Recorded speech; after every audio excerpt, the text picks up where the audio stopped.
Welcome, everybody, regardless of where you are in the world. We are here late night for us, but, definitely a lot of different times. You guys are all watching from everywhere. We are ready for Street Fighter V Top 8 Australia. Whoa, I'm top James 8. Chen. And I'm Marine. Guys, we are finally here with Top 8 with the CBT Australia. Yesterday, we did go through Top 16, and wow, there was a lot of matches that we were like, oh, this person's definitely going to win. But no, there was a lot of upsets and just turnarounds. So we're super excited to see how this Top 8 is going to play out. Exactly. And, as Brian and Rob were saying, you can still hear it. Like, our voices are still a little shot my voice is still from shot. Evo. But you know what? Again, the CPT doesn't take a break after that. So we are still going, and the Australian players are in there. And so, let's take a look at the top 16 brackets and see how everything went down. I mean, I know this is the winner side here, and you'll notice a couple of names that aren't here, which is second place Panda from last year, as well as Somniac. But we'll see them on the loser side bracket, but that just gives you an idea of how strong the players here in Australia are. Yeah, like we obviously know that Travis Styles is definitely going to make in the winner's side, and he is in top 8. And then Goldie, the next door, is playing Ken. And we've seen a lot of really cool stuff coming from Goldie, where he was just confirming a lot out of light kick, probably like 90% of the time. And it's just like, I would never do that because I'm too scared to do anything afterwards. And then, of course, we got Rumors as well, who is a very, very skillful Cody player. I did mention yesterday that he did get 49th at Evo out of like 1,324 people. That's still a lot of people. Especially since we haven't had Evo for like almost 3 years. Like, that's still a really big showing. Yeah, and keep in mind, that's not just 1,300 players for that. That's 1,300 really strong, hungry players. These are the ones who are like, I always say, late in the life cycle of any game, the tournaments are that much scarier because everybody is so good at that point. Yeah, and then we have ROF, who is literally the last birdie standing in his scene, which is pretty funny, but like, he's still very good with them. Oh, yeah, absolutely. And again, this game, if you can use your character well, you can definitely surprise and upset a lot of people. I mean, ROF's first opponent was Cemetery Gates.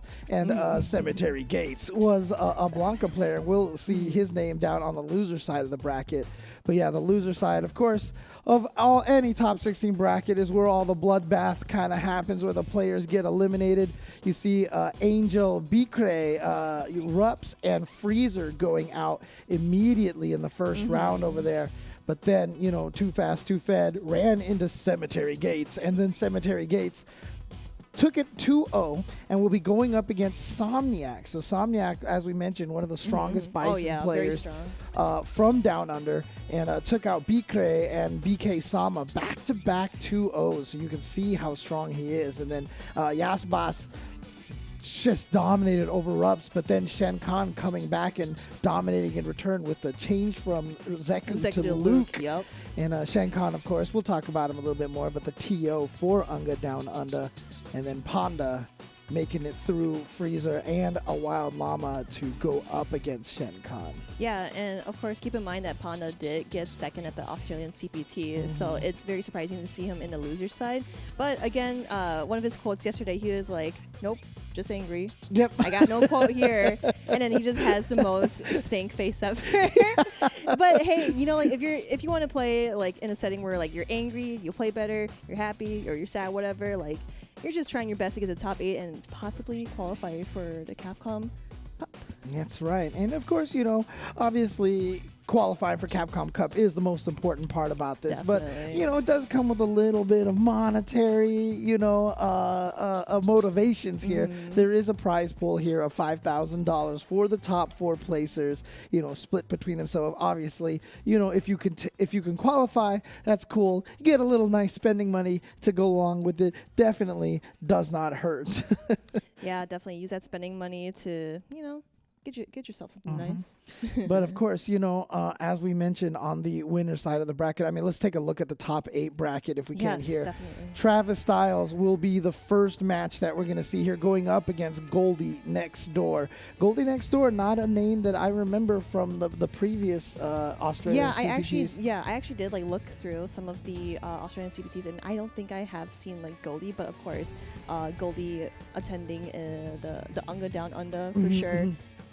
But seriously, a very, very strong Ken player, and I'm really hoping that, like, I don't know. I'm a little biased because like he played really well yesterday. Yeah. That's all I'm gonna say. See, maybe rooting for Goldie just a little bit here. Yeah. Ooh, same age here. Look at this. Okay. Okay. It's going to be a US Balrog versus Ken here, in Australia, of course. But even before we get to the match, I do think we have some words from Goldie here about this matchup coming up. And he says that Travis is one of our strongest players. And I'm looking forward to seeing my fireballs get V-skilled. No, come on, Goldie. Come on, Goldie. Yeah, he could just literally do like what he just did yesterday, where he just literally stood there, stayed in his place, and tried to keep the ball in his court. So he's just going to try to see what Travis can do. But like Travis, like his offense and defense are just really good. Mm-hmm. And you know what? That's the bait. Goldie's like, hey, Travis, I'm going to throw lots of fireballs. V-skill them. And then he's going to throw no fireballs. Yeah. That's the mind games for you. But yeah, it's going to be, I don't know, like I'm just trying to think of the Ken and Balrog matchup. It's just like, yeah, I mean, explosive? I don't know. I feel like Balrog is going to control the neutral pretty well, obviously with the dash punches and such. But and like how you mentioned the V-skill too. It's like, hey, I'm going to throw fireballs, but I'm going to V-skill through it. So. Yeah, but the one thing that we saw from Goldie yesterday is that he is and I mean this in the nicest way possible. He is one twitchy player because he was just trying to whiff punish he loves to whiff punish things. He was trying to whiff punish with the light kick. He got the standing medium punch into the V trigger too. So it's going to be interesting because one of the key ways to beating Balrog is to try to get out of his light dash punch range and whiff punish that, or get close enough so that you can punish just walk and block. Yeah, just walk and block, see what you can do, because that's what he did best. Because like I said yesterday, top 16, he was just doing the same thing against Shen Khan and like everyone else that he went through the losers bracket, or no, winners bracket, sorry. Yeah. So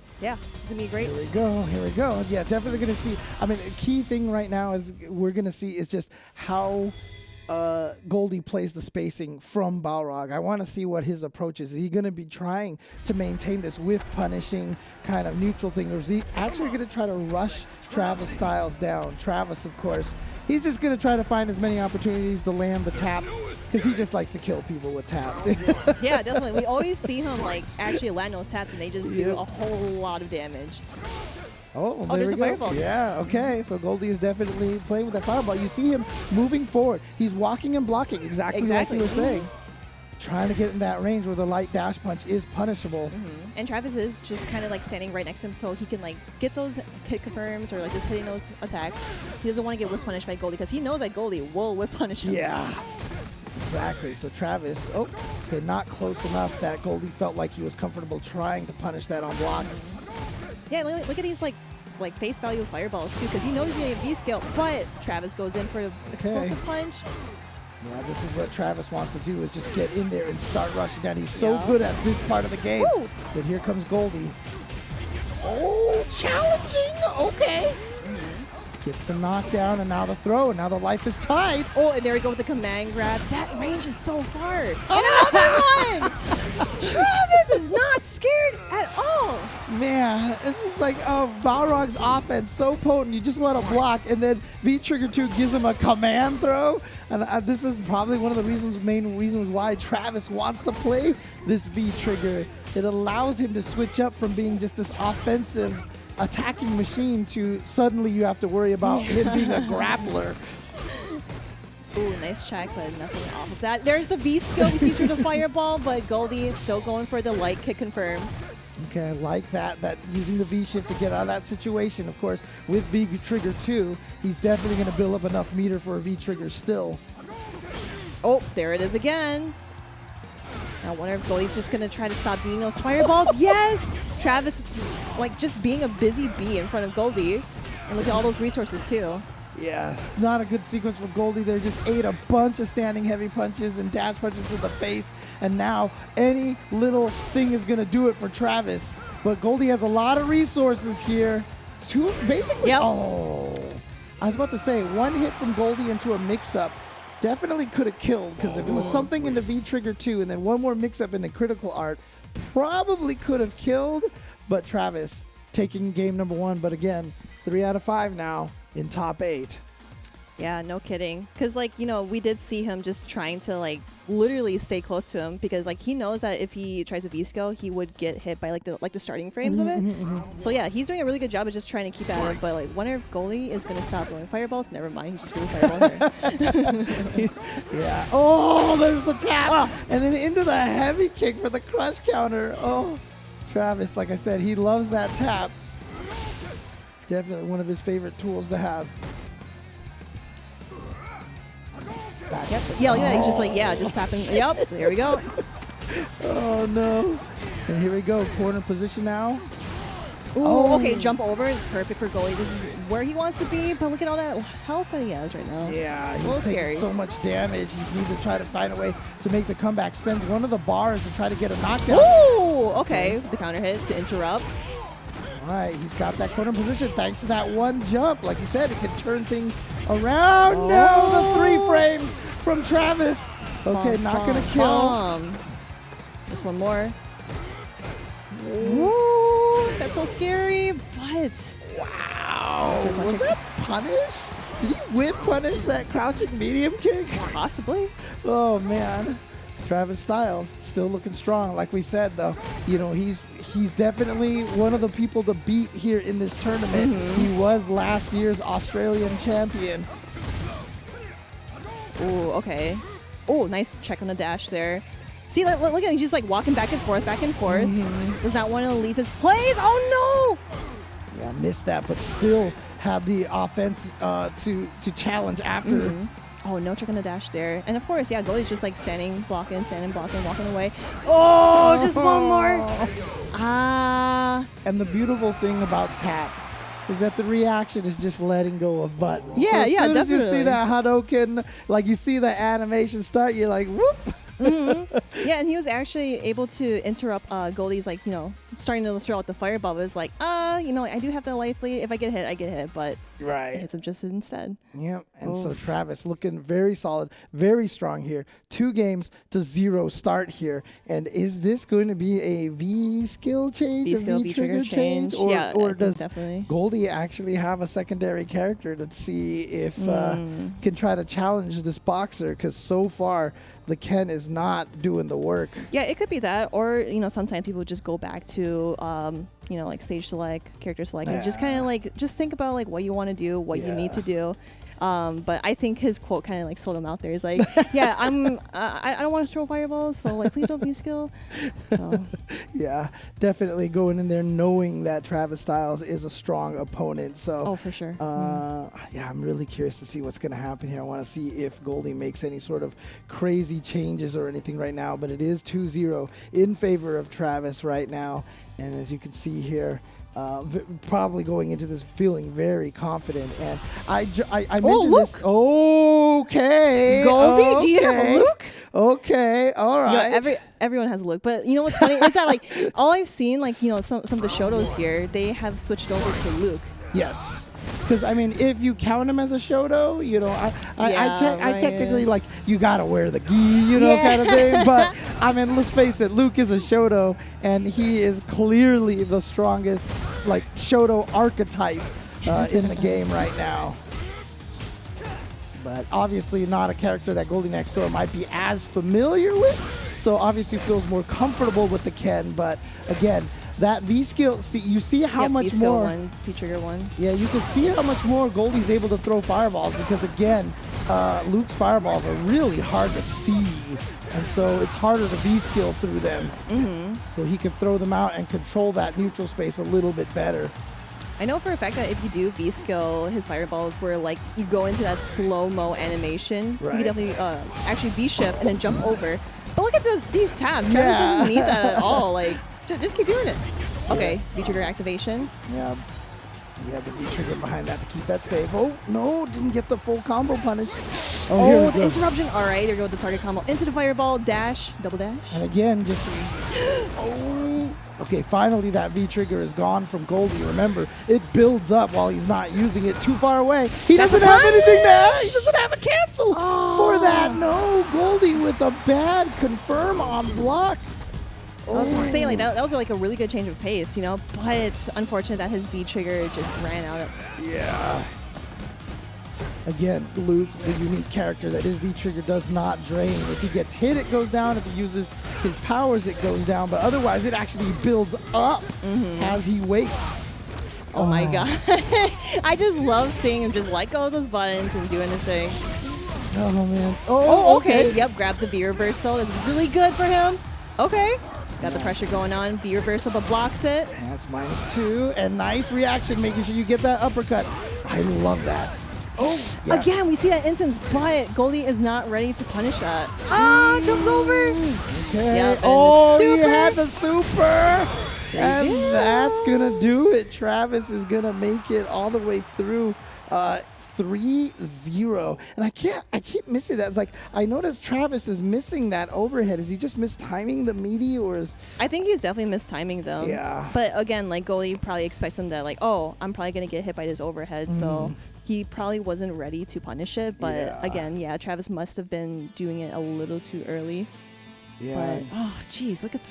Yeah, again, Travis is just such a strong player here, and been dominating. I feel like the Australian scene. He did just win the most recent Unga Down Under, and so he's already in a good position. Of course, he can't qualify twice, right? So if he wins this, maybe he'll stop playing the Unga Down Unders and be just like, you know what, I can chill and rest and relax. But here it is, the one punch right here to finish it off. And Travis Styles 3-0 to start to go through Goldie. So that means Goldie is going to the loser side bracket. You can see down there, we'll be going up against the winner between Somniac and Cemetery Gates. Yeah, of course, like, he definitely has another chance to maybe see, like, what else he can do. Especially you could just, like, take your time to think about things. Think about, like, oh, okay, I think I should have done this more or that more. But, hey, we're going into the next match with Rumors and ROF. Yeah, and Rumors, the previous Australian champ. And actually,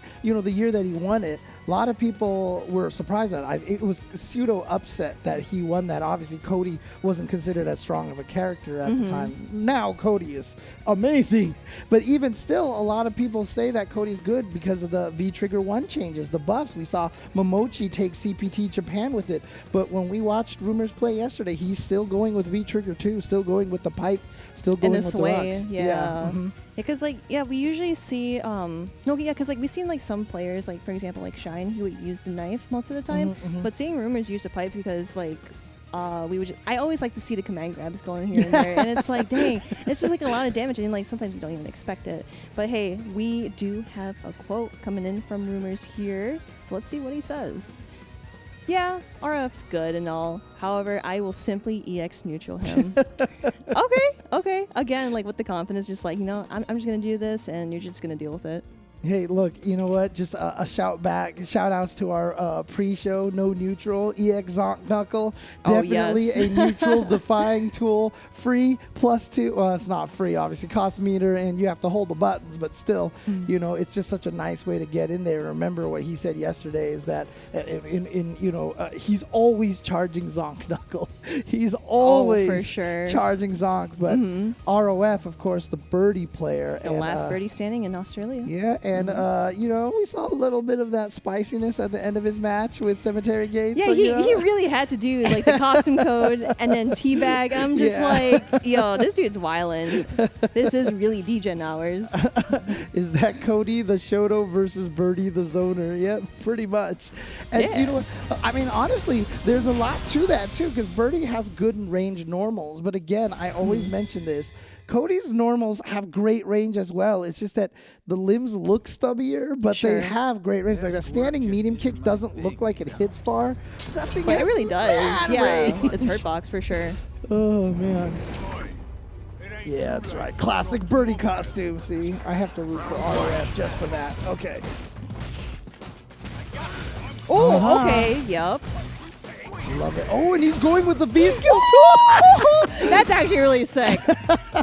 Going with the bubble gum. I like it. Oh, and there we go with the punish. RF is up to no good. Rumors putting him in the corner here. Yeah, but again, level 2 Zonk Knuckle allows him to combo afterwards. He just walks calmly outside of the range of that EX Dolphin dive.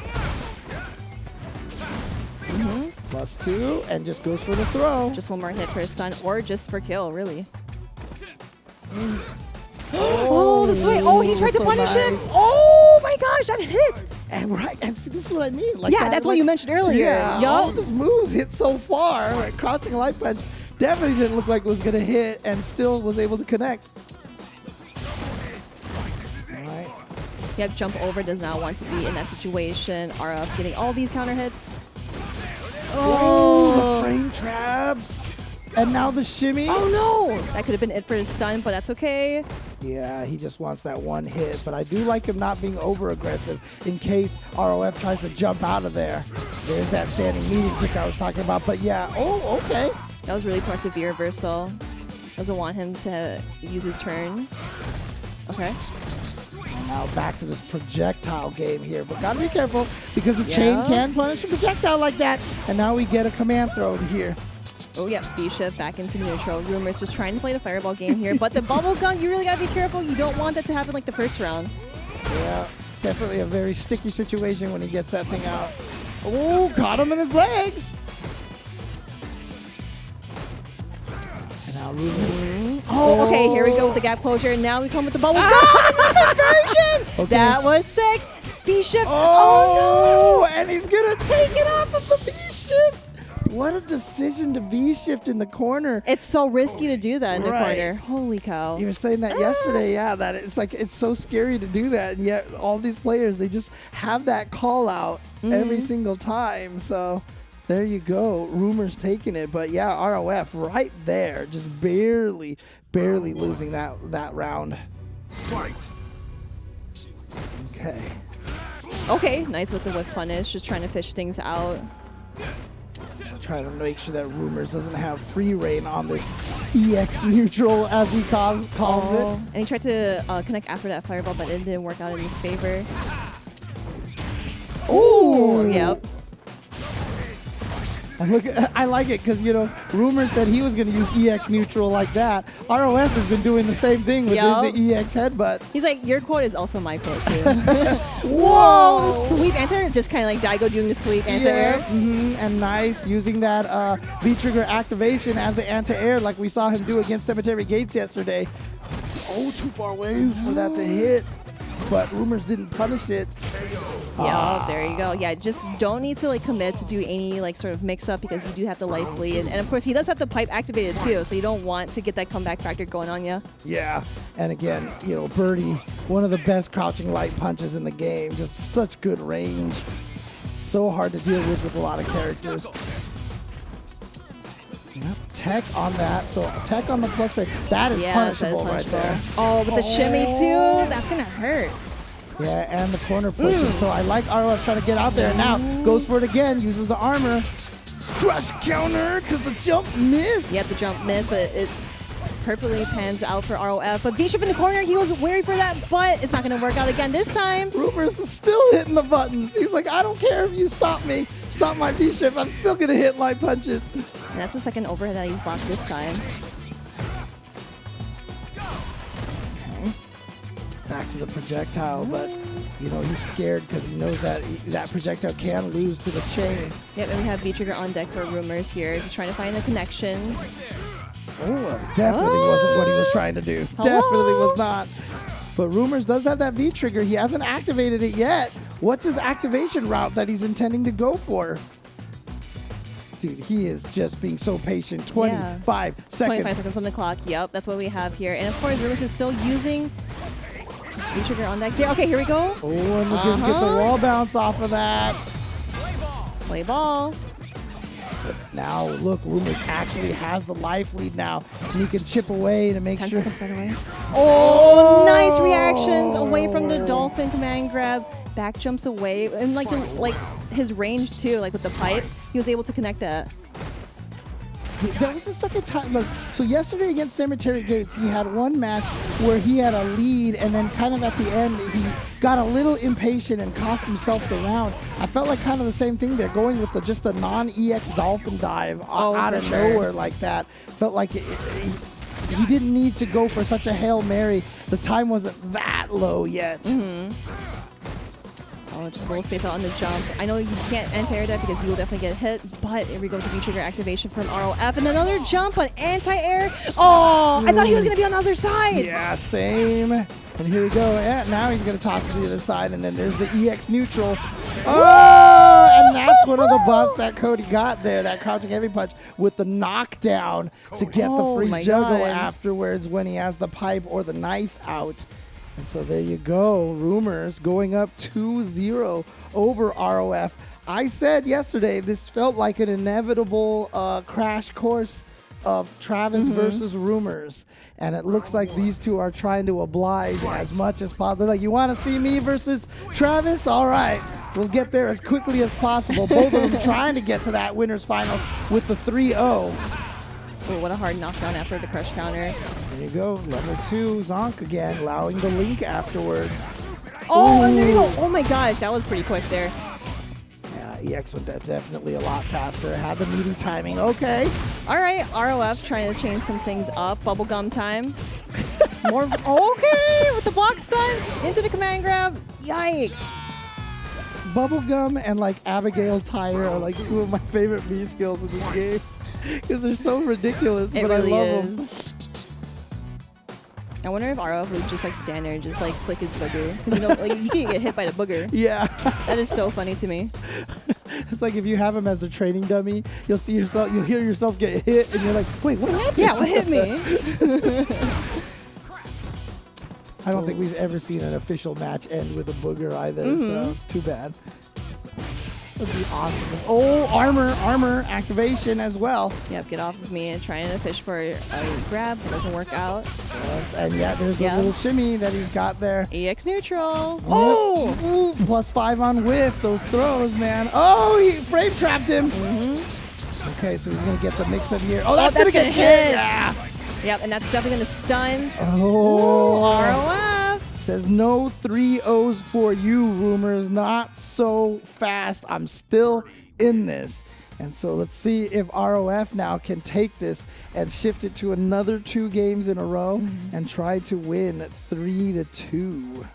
Yeah, it's coming by really fast because, you know, he, or like in the first round, he wasn't just kind of like throwing things out randomly. He's just kind of like waiting to see what Rumors would do. And it's going very, very well for ROF here. Right. You see Rumors trying to be a little more aggressive in the neutral, a lot more standing medium kicks, a lot more heavy kicks as well. Again, level 2 charge on that Zonk.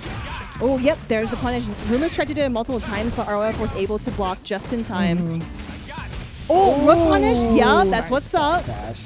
And now he gets the activation here too. So next hit can be a lot of damage. Yeah, Birdies could definitely single hit confirm that stand heavy punch. Oh yeah, he's gonna save it because there was a lot of scaling. So he didn't want to go for the rest of that V trigger. Wanted to save it to see if he could use it here for the neutral as well. Like that. But now no more V trigger. Should be able to build up another one. That is if Rumors doesn't kill him first. Ooh, okay. Yep, with the light kick. Just kind of, just taking his time. Persistence with the jumping. And now one more mix-up. Yes, and there it is. Look at that.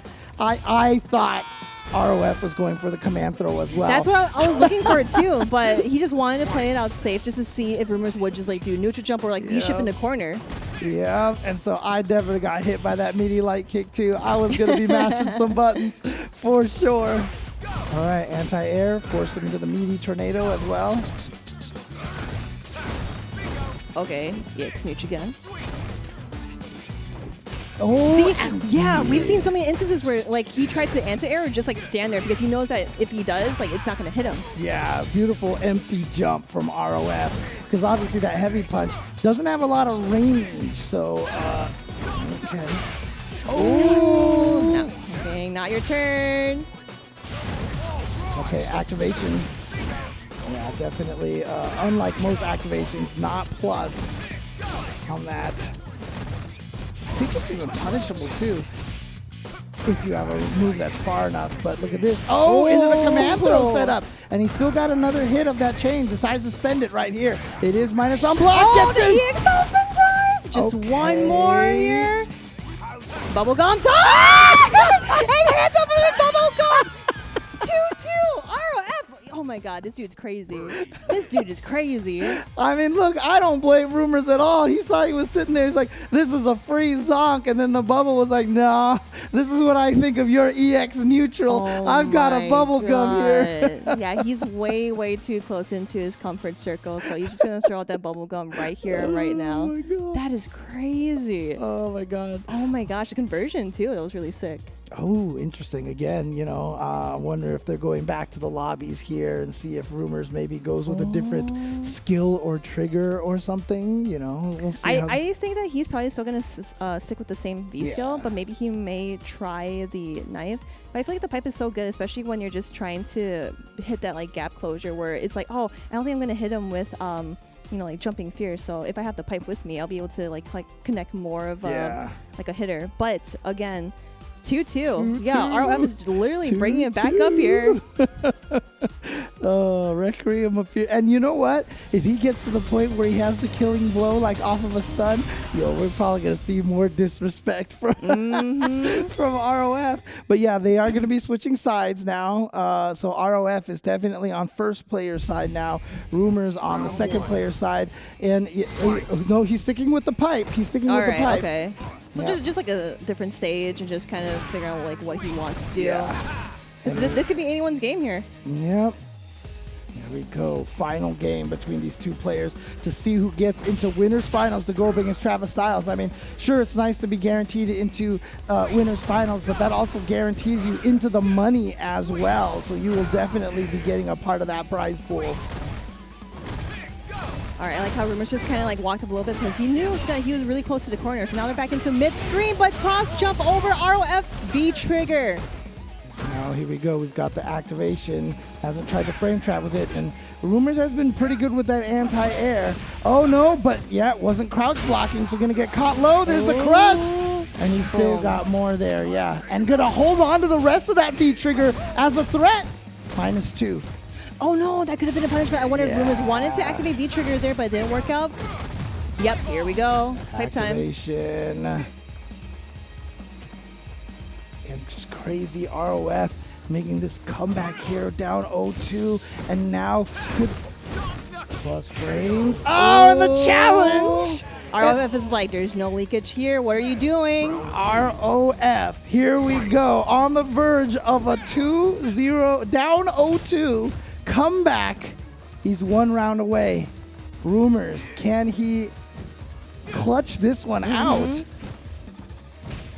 Oh. You can see right now, Rumors is definitely playing a lot more careful.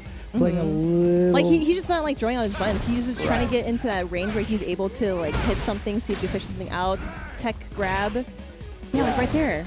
But, I mean, a lot of people... the way that Rumors has been playing after the EX Zonk Knuckle has been so powerful.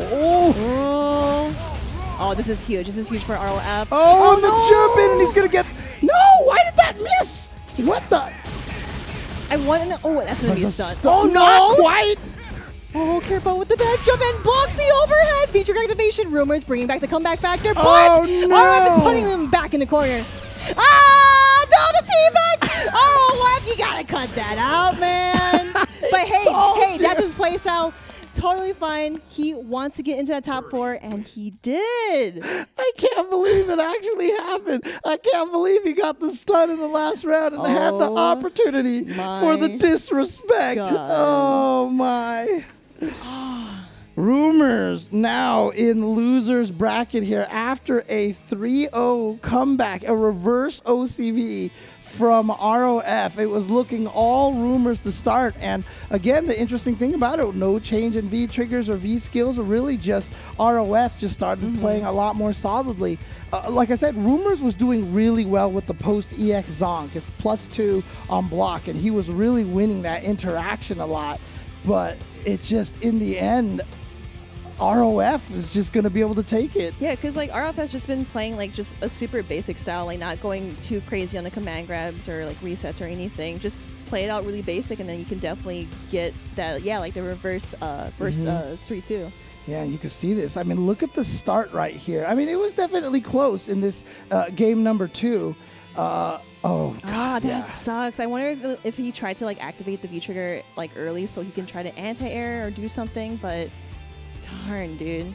Yeah, and really, I mean, God, that was it right there. That was the game changer. ROF staying alive with that point blank bubble gum there, and Rumors. I mean, like I said, he had the right read to try to hit him before the bubble got into its active frames, but he was just a little too slow. And then maybe after that situation, Rumors in that last game maybe a little bit nervous. I'm not sure, but. Again, ROF, really well done, taking that game. 3-2 comeback. Will be going up against Travis Styles. So we're going to have a Birdie versus Boxer winners finals in top 8. And Rumors will be going up against the winner between Panda and Shen Khan. And then, of course, at the bottom there, goalie next door. Waiting for either Somniac or like Cemetery Gates. Or wait, no, you gotta say that. Cemetery Gates. Oh, yes, man. and Goldie next door is going to be waiting for that opponent, just like everybody at home is waiting for the global version of Street Fighter Duel, which is now available. Time to Fly is going to be available currently in China. Global version, as I mentioned, is coming soon. And, of course, in this game, you could fight alongside with Ryu, Chun-Li, and Ken against the Suzaku Castle further into Shadowloo City, explore the mysterious organization, and experience the classic stories with all your fighters, and recall your memories of the original Street Fighter. Your street legend is now back on track. Various fighting styles with counters, stun, combos, and supers. An impressive array of fighting game elements and the associate combos offer you a new battle experience challenging your combat skills. The epic legend is reborn on mobile. Download Street Fighter Duel now, and let's fight for each other and join the journey with millions of players to become the best fighter. We really doing this again, James? Okay, but hey, you know what else is pretty cool? We got the World Warrior regional events going on as well. So we got 26 different regions here. We did mention Unga down under. We're commentating the Australian CPT. Like, of course, you got to shout that out. So yeah, definitely check these regionals out because they are super sick. We got some, secret killers in like these local regions because sometimes like they can't come out to like Combo Breaker, CE or Evo. But if you want to learn more about them, definitely go to the CapcomProTour.com. Which one is the Chicago one? The Super Saturdays. Yes. Okay. And we'll be seeing you at some of those events, correct? Or is that a secret? James, that's kind of a secret. Oh, okay. No, but anyway, yeah. Cat's on the bag. Yeah, I'll be at Super Saturdays. So. Awesome. All right. So, and you guys are definitely going to want to continue watching this. We're going to be moving to the loser side of the bracket coming up after this break.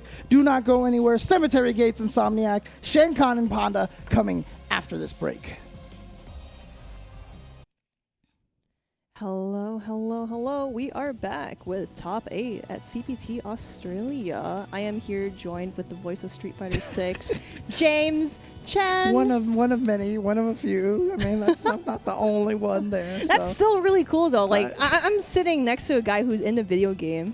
Dude. And he's here right now. Trust me, it still hasn't. I feel like at any point in time, Capcom could be like, just kidding, and like, dude, it's just like until it happens, like, I still can't. But they literally showed the trailer of you and Tasty Steve. How are they gonna bait everyone? Be like, nah, just kidding, April Fools. It's not April Fools yet. It's just until it happens. Like, I don't think I've processed it yet. But you know what? We're processing through this top 8 Australia bracket here, and we're moving on in the losers side. Over here, as you can see, Panda and Shen Khan, angry Panda with the stink face. Going up against Shen Khan. Is he going to be the TO or the player today? Of course. Yes. We saw, as we mentioned before, he is the TO for Unga Down Under, which is one of the World Warrior events. So shout outs to him. And looked super strong against Yaspas yesterday. Played super well with the change to Luke to fight the Dalsum. And there it is. There's the stink face right there from Panda. It's always the stink face. It's like, like I don't know. Like, did you like smell something nasty or something? Or oh well. But like we were don't just you smell what the Panda is cooking? I'm angry, but I'm just I don't know. Like I'm kind of looking forward to see like who Shenkan's gonna play because we Right, did yeah. see Luke yesterday, but then he also has a very strong Zeku. But maybe if they want to play the Luke mirror match, it's gonna be pretty funny because it's like Luke loves himself so much that he wants to fight himself. But anyway, we got some quotes coming at here. Shenkan actually, has got a quote here. He says, "Hero time is over." Oh. Well, what does this mean? Okay, There's so many ways to yeah. interpret this. I wonder if it's just kind of like an inside joke in the Australian FGC, like some sort of history going down. Right? I don't know what it is, but hero time is over. I mean, guess. does that mean he's going to be the villain and take out Panda, or does that mean that he's the hero and now he's going to lose the Panda because the hero time is over? Dude, there's so many ways to interpret this. What does this mean, Shenkan? Yeah, because like I'm just kind of looking over at Panda, is like, nah, he looks like an antagonist for sure. Oh man! All right. Well, again, Panda second place last year to Travis Styles. They did get to fight each other again for the CPT exhibition matches that closed out the year, but he was. We actually got to commentate that one together. Unfortunately, Panda did lose to Travis Styles again, and so Panda, when he was fighting, I think it was Freezer. Ken? Wait, what? That's not in my notes. What is this? Okay. Wait a minute. Not Zeku, not Luke. It is going to be Ken. I mean, look, no matter what. You know what? I don't know. But he's going to be going with the Ken. And so, yeah, here we go. Oh, nice neutral jump. I mean, when we're talking about traditional Shotos, Ken definitely considered the strongest Shoto right now. But we're talking archetype, that is Luke. So Shenkan, no, a bad confirm right there. Yeah, that's super unfortunate. And Panda, it catches the backdash, but look, we've been seeing all those V shifts coming from Panda, just like out of the blue, just do it. Yeah, Panda definitely uses his V meter a lot for the V shifts. We saw that yesterday. I guess maybe because like Panda is the antagonist as he is, trying to be annoying. All right, well, Shenkan, I mean, we saw from Goldie, he was going with V-Trigger 2, but Shenkan here going with the V-Trigger 1 from Ken. Oh, tried to do something in between, maybe tried to go through the fireball, but didn't have any meter for that. Okay, activation, scary situation, not a counter hit. Wasn't a confirm. Oh, what? He blocked the time still. But the crouching medium kick from Panda, gonna take it in a very close first round. That was like enough fireballs to negate his fireballs. That was just really, really interesting because then he would have had time to just like dash in and just do a punish off of that. But with the jump in, no punish. Yeah, Ken with that jumping heavy punch. He's always had a really good jumping heavy punch. I'm glad they kept that in Street Fighter V. All right, get some leeway after the V-trigger activation with the low forward. Okay, charging up. You see Shenkan trying to play Shades of Goldie here. A lot of attempts at whiff punishing here. Just wasn't quite in the range. Oh my gosh, what is going on? Is this supposed to be a V reversal? That might have been supposed to be a V reversal. He might have been trying to go for an offensive V reversal to keep Panda in the corner. Oh, all right. See, the like it confirms. Dude, Just needs a fireball, though. Yeah, I like the way that Shenkan is playing this. We saw this against... oh, no! Misses the DP! This is going to be really huge for Panda. That is a lot of damage. He didn't go into the super. That's because he wants to make sure his combo can kill, and now he has all this resources. Oh! But the auto-correct from Shenkan. No fear. Let's go. Yeah, it was starting to look a little sus because like he had the life lead, he had all those meters, and Panda tried to turn it around, but it did not work out. Yeah, that's a punish though. And again, for Shenkan, I mean, we saw this with his Luke versus Yaspas. He was playing so patient and playing at just a smart range, and you can see it right now. He's trying to stay outside of the range of Luke's buttons, and again, Luke has some great normals, so I really like how Shenkan is playing this neutral.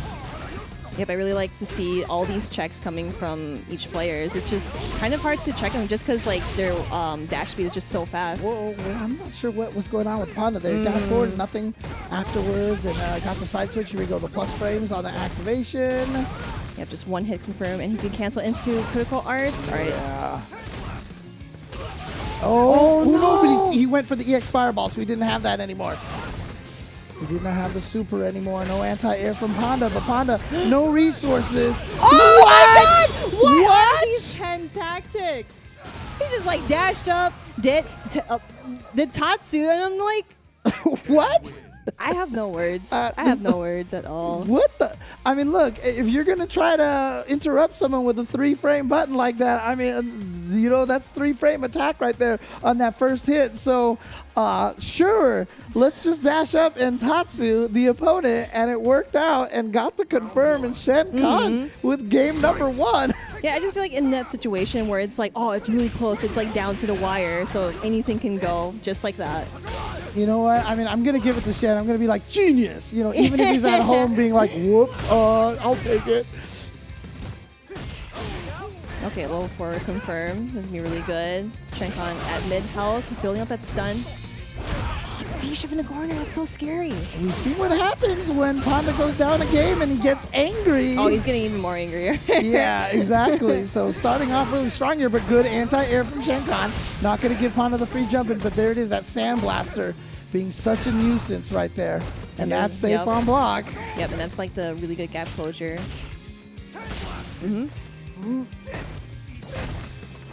All right, Shenkan, what you gotta do? Here we go, activation.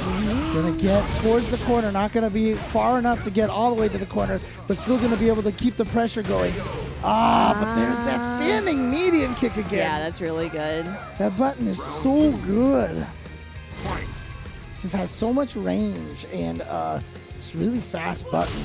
Oh, so you tried to whip punish the medium kick too. Just staying a little close to each other. Okay.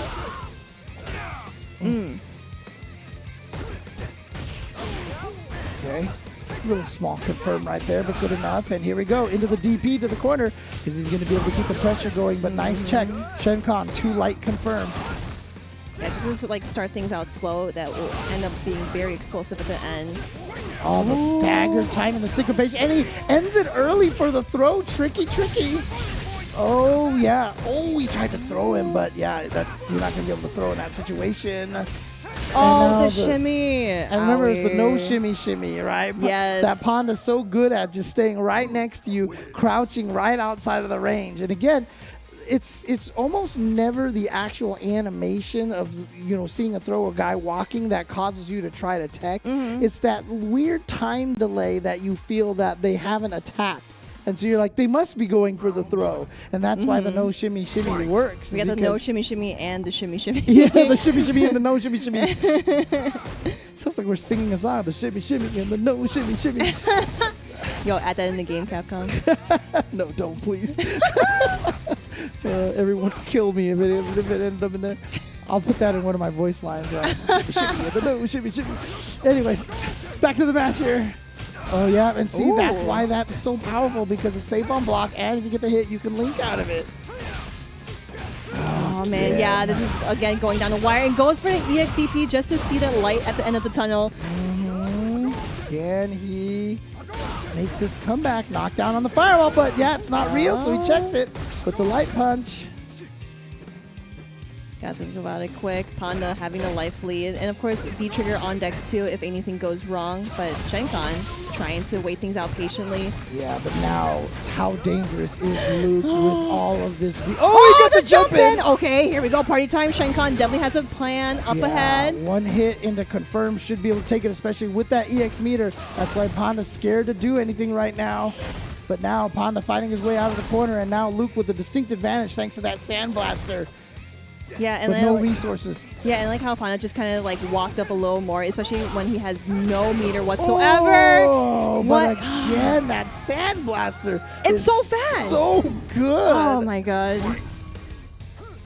Panda taking round number 1. Staying in angry Panda mode. Oh, try to go for a low shimmy, but Shenkan not taking his chances. Does the delay grab. Yeah, I actually like that punish there. Puts him in the corner that way. Oh no, punish on the whiff. Oh.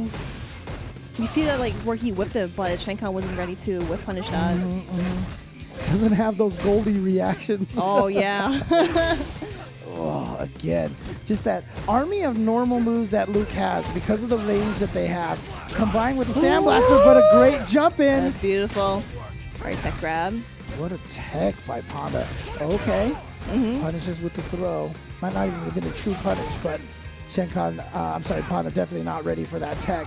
That's okay. This is probably where Shenkan wants him to be, and especially that Panda does have V-Trigger ready to activate as right there. But the counter hit, ouch. Yeah, and now charges up again. Okay, neutral jump over the EX Fireball. That's the thing, is like Shenkan has managed to jump over a couple of those sandblasters for some good punishes, but it's still just so hard, and the amount of control that in neutral that. Whoa! Okay, that. No! Shenkan! You gotta end this, or Panda is going to end it for you. Yeah, he's gonna go up 2-1. Shenkan needs this comeback there. 10 seconds on the clock, though. Dropped a massive opportunity. Oh, the auto okay. correct. Oh, he's going back in, though. Oh, yeah, now back up. Oh, okay. Yeah, checks a dash. That's totally fine. Oh, my gosh. Oh, I was just saying, like, Shenkan, just run away. Don't be near Panda, or else he's going to be even more angrier. But he probably is right now. Yeah, Panda. Anger levels rising. Okay, back to this neutral here. Very neutral heavy match between these two so far. But like I said, Panda definitely, I feel like, has the advantage just because of that Sandblaster. But again, and there we go with those like successful jump-ins too, Yeah. coming from Shenkan. And Panda's just like, oh man, maybe I should just stop throwing those fireballs, especially up that close. yeah, but you know, that's such a powerful tool that he has. Shenkan has managed to get over a bunch of those, hasn't? Oh my god. Okay, look at this damage here. Why does it hurt so much? But it's just so scary trying to jump over those all day. I like the V-reversal option. Does not want to take all those fireball and get the white damage, but there we go with the anti-air from Panda. Yep, try to predict the Sandblaster. Ooh, okay. Knockdown, and that's so powerful from that far away to be able to get that knockdown again. Now a throwaway from death. Oh, and just a little delay there. Are we going to see a little shimmy? Oh, But here we go. Shenkan! Okay, one mix-up now. Goes for the throw, nice. V shift to keep himself safe. Fishing with that towards light punch. Oh my gosh. Oh my god, he threw a fireball. It's so scary. Gotta watch out for the Sandblaster. 50 seconds on the clock. Goes for the Sandblaster up close face value. So like, I'm just trying to think because like Shenkan did do a grab after Panda did, you know, like V shift. I wonder if there was like a button that Ken could do to crush counter that V shift, but maybe like his buttons were maybe like a little like smaller. Cause like, and like coming from experience, whenever I see that, I would just like do fierce because it would connect. But I wonder what Ken could do to punish that V shift. Heavy kick might be the only thing. That's what I was thinking too. Might not have been fast enough to chase down that V shift, to be honest with you. And interesting, is Shenkan maybe going to try to switch to another character? I mean, it's interesting because I feel like his Ken has been doing fantastic. Oh, it's going great. Yeah. 2-1 right now, so definitely not in a bad position. But let's see what Shenkan decides to do. If he decides to go with the Zeku. Right, I mean, that's who he lists as mate. Does he try to go for the Luke mirror? The mirror match, yeah, that'd be pretty funny because you know it is DJ hours and the Luke mirror match is part of that. Oh man, get the Luke matches here. You know, I mean, let's see what happens here again. Shenkan, you know. We see the Ken on the screen here. Production put the Ken up there, but obviously he does have the Zeku, and we did see the Luke as well. He goes, it's the mirror. Here we go. Luke is in the house. Oh man. Of course, you know, like this is predictable. Predictable. Here we go. All right, so of course both players are using V-Skill 1, V-Trigger 2, or V-Trigger 1. You see Shenkan representing the USA with the USA jersey. Panda going with the classic Luke costume, and Shenkan going with the basketball jersey outfit. How do you even like commentate? Just like both Luke players, like, oh, they're beating each other up. Wait, they're the same person. Luke is beating up Luke. I make my requisite Star Wars expanded universe jokes about Luke clones, but you know.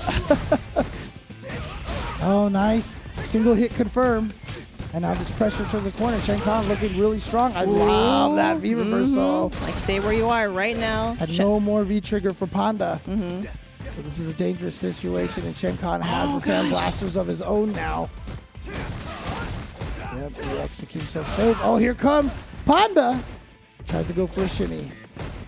Yeah, just really patient because Shenkan does have the life lead. Could definitely take a grab, but that counter hit is going to hurt very much. Got enough to kill him No. up, right?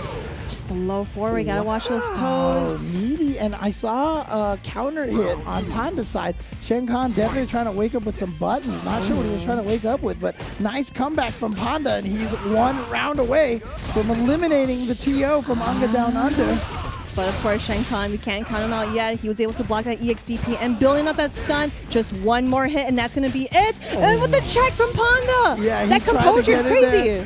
He tried to get in there for that stun. Okay, but here we go. Again, Shenkan sitting a lot of meter. Next hit could kill if he wants to spend. Never mind. He goes for 1 EX on the Sandblaster. Ooh, no answer because it was a little too far. And there we go with the check. Shenkan looking confident as ever. Can Panda make this comeback? Not going to happen here. Shenkan checks with the crouching medium kick in the Sandblaster. Trying to stay alive. Needs to win this round to get it to 2-2. Oh, just a little delay just to see if he would press like a button, jab, or whatever. Got the throw. Ooh. You see, whenever they walk apart, you know, they just try to bait the other one in the Sandblaster. Right? And neither of them wants to press, but Panda's spending a bunch of that meter for his Sandblaster. Is not fast enough for the whip punish there. But kept it safe with the EX Sandblaster. Oh, there we go with the counter hit. This is going to be really good for Panda because he is sitting on match points here. And look at the life lead too. No activations from Shenkan. Wow, uses one of his meters for the V-shift. Because we would like see him just like blatantly use it, but he actually used it at the right moment there. Now, corner position. Panda still no V-trigger available to himself. Shenkan keeps getting hit, so his V-trigger keeps draining. But now it's building up a little bit. He got the counter hit! Keeps the pressure going. Train kills into the meaty.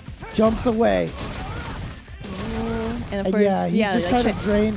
Actually, okay. Yeah, just drain it out, but Panda still having that. But both players having critical art on deck too. Let's see who's going to hit someone first. Single hit can lead into the critical art, and that's it. Oh, counter hit, but too far away to link into anything that he specifically wanted for the combo. Yeah, Shenkan's got to act fast. He spent 1 bar. Gets the knockdown. Here we go. Yep. Okay, this is actually very smart from Panda because he just used all his bar just to throw out the spacing here. Yeah, he could just block. Yep. Oh, unfortunate. Panda just times himself out. You know, like with the Luke and Luke mirror match, he just timed himself out. So that is going to be... Wow, that was like a 3-1 matchup. Yeah, but nicely done from Shenkan. I mean, really close matches in basically every single match, even with the Ken as well. But at the end there, yeah, you saw Panda with some smart play there, just throwing out those EXs to chip away as much life as possible. And unfortunately, that is going to be the end for Shenkan. And I just have news also, word that Panda is now banned from Unga Down Under. No, just kidding. I was saying, like, I don't know anything about this, James. But hey, like, definitely a good showing to Shenkan, especially being the TO of Unga Down Under.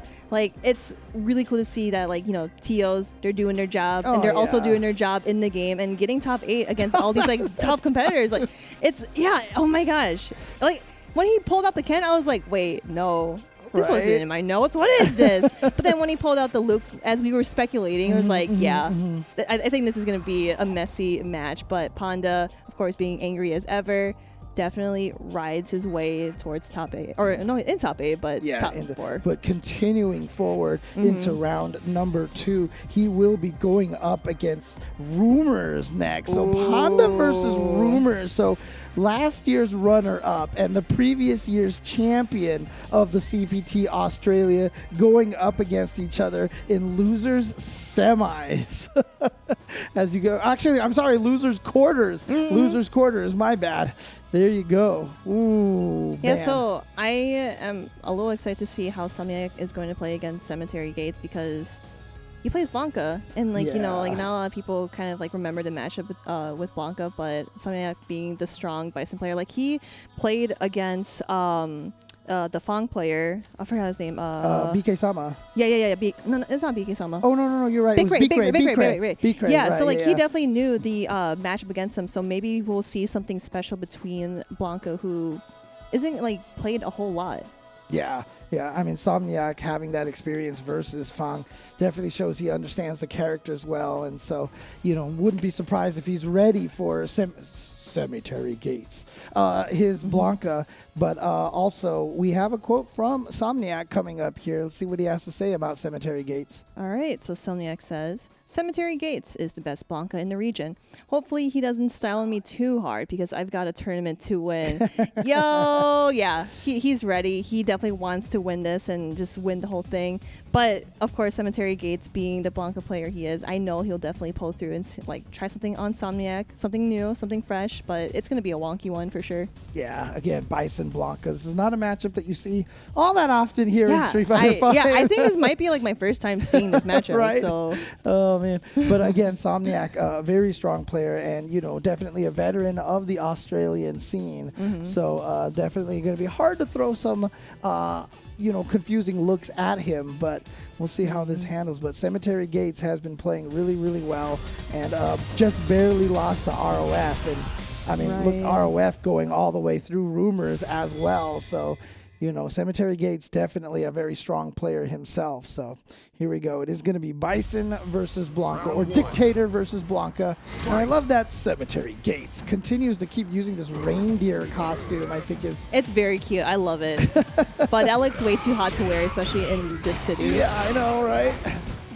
Well, to be fair, it is winter in Australia right now. Oh, that is true. Yeah. That is it's cold for them, so it's all good. Oh, and we did mention yesterday where you can like cancel that V skill, especially like with that jump in. You don't want to get hit, so just cancel it. Yeah, Cemetery Gates has been his use of that was excellent against ROF. ROF then, of course, started using the can to counter that electricity, which is what helped him in the later matches. Oh, misses the anti-air off of that. Oh, there's the ground pound. Yep. You can see every time he activates that V skill too, he's always holding charge, so he has the Blanca ball ready to go for the juggle. And so far, Somniac with the good anti-airs. We saw Somniac when he defeated Bikure and BK Sama yesterday.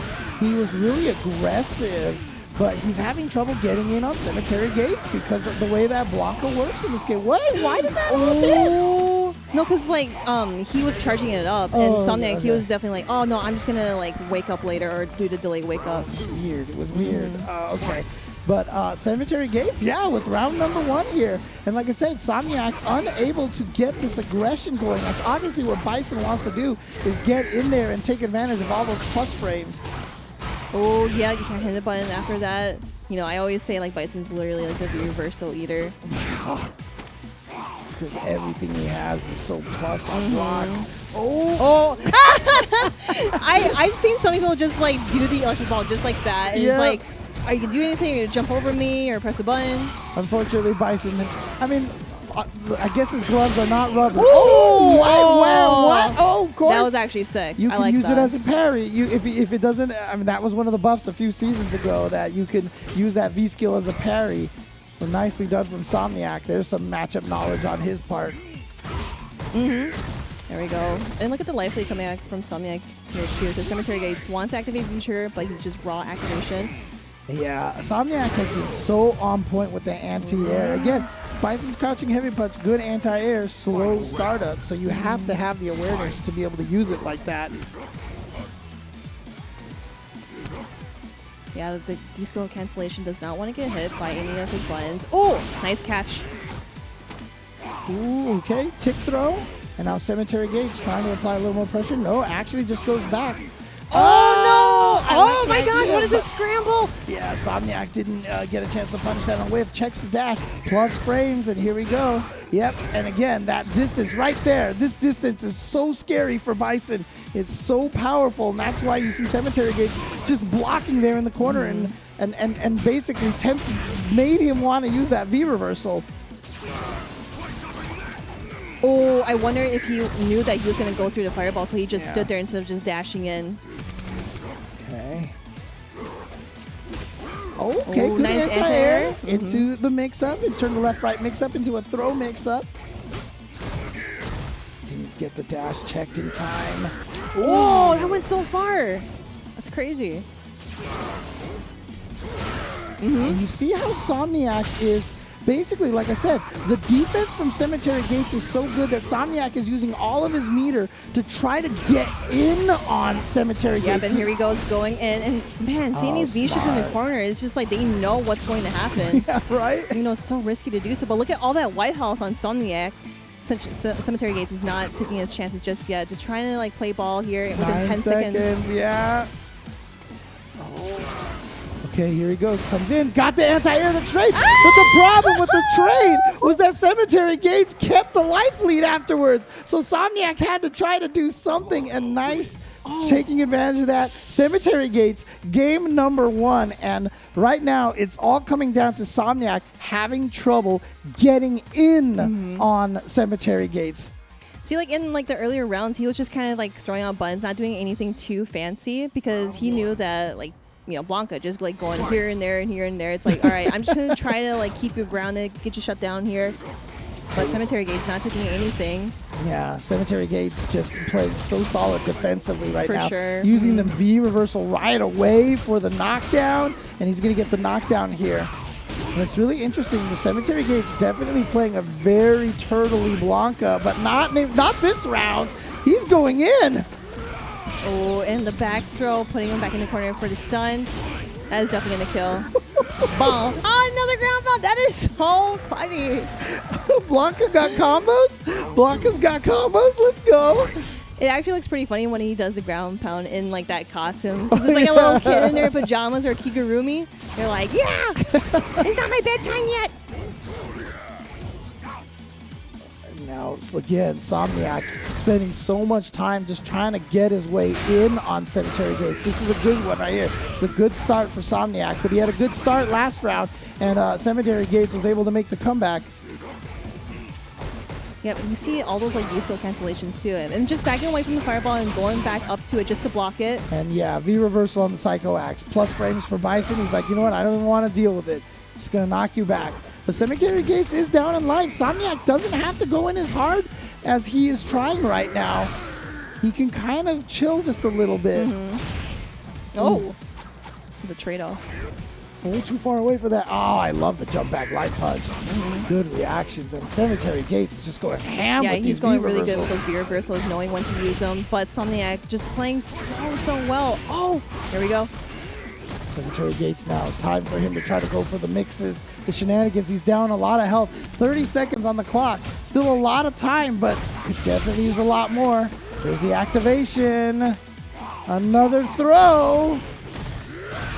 Ground pound again and jump over. Okay, we did not see any anti-airs from Somniac, but of course it would have like crossed over for Cemetery Gates to get some sort of conversion off of that. But the problem right now is still one hit for Cemetery Gates could steal this. Actually, maybe not anymore. Oh my god! It's okay. 4 seconds, 3 seconds, Yeah, out of 2 there. seconds, 1 second. Yeah, just let him do Yeah. whatever at that point in time if you're Somniac. So Somniac surviving this. But, I mean, these rounds going down to such low timer is just an indication of kind of how these matches are going. Cemetery Gates playing such defense. But here comes Somniac. He says, you know what? I'm going to make this a fast round here.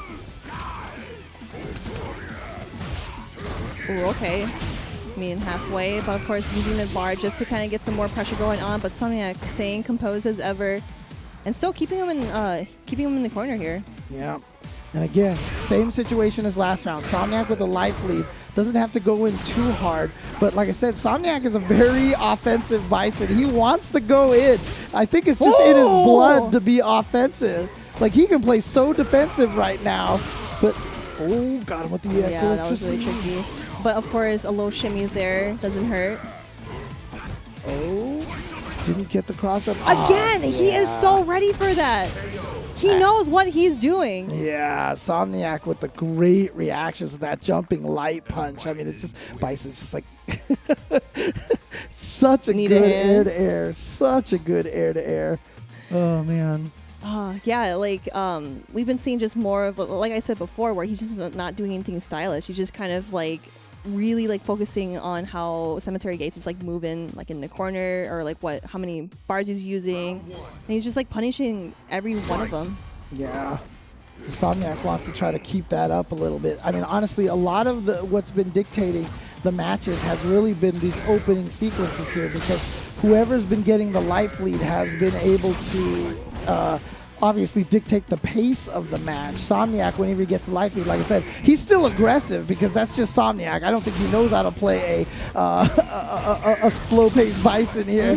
But still, having the life lead means that he's not trying to fight his way in at Cemetery Gates all day. So this is, again, a great start for Somniac. Yeah, there we go with the EXCP coming from Cemetery Gates. And again, Somniac, look at all that life lead again. Ah! Okay, he's going to be able to punish that. Yeah, Yep. Bison can punish that for sure with the EX Scissor Kick. Out of the corner, but again, Somniac with just a big life lead. Again, no reason to go any crazy, and there you go. Cemetery Gates with the shenanigans, trying to catch him with the EX up ball after the hop. But Somniac actually just blocking and being patient because he's willing to take the throw at this point. And it looks like that crossover, but tech the throw. Ooh, stays in the same side. Yeah, plus frames after that scissors, just goes for the throw. Plus frames again, but nice EX back roll, actually clipping that standing heavy punch. All right, just, yeah, of course, staying a little close here. Oh, okay, yep. Good anti-air into the cross-up hop, stays close.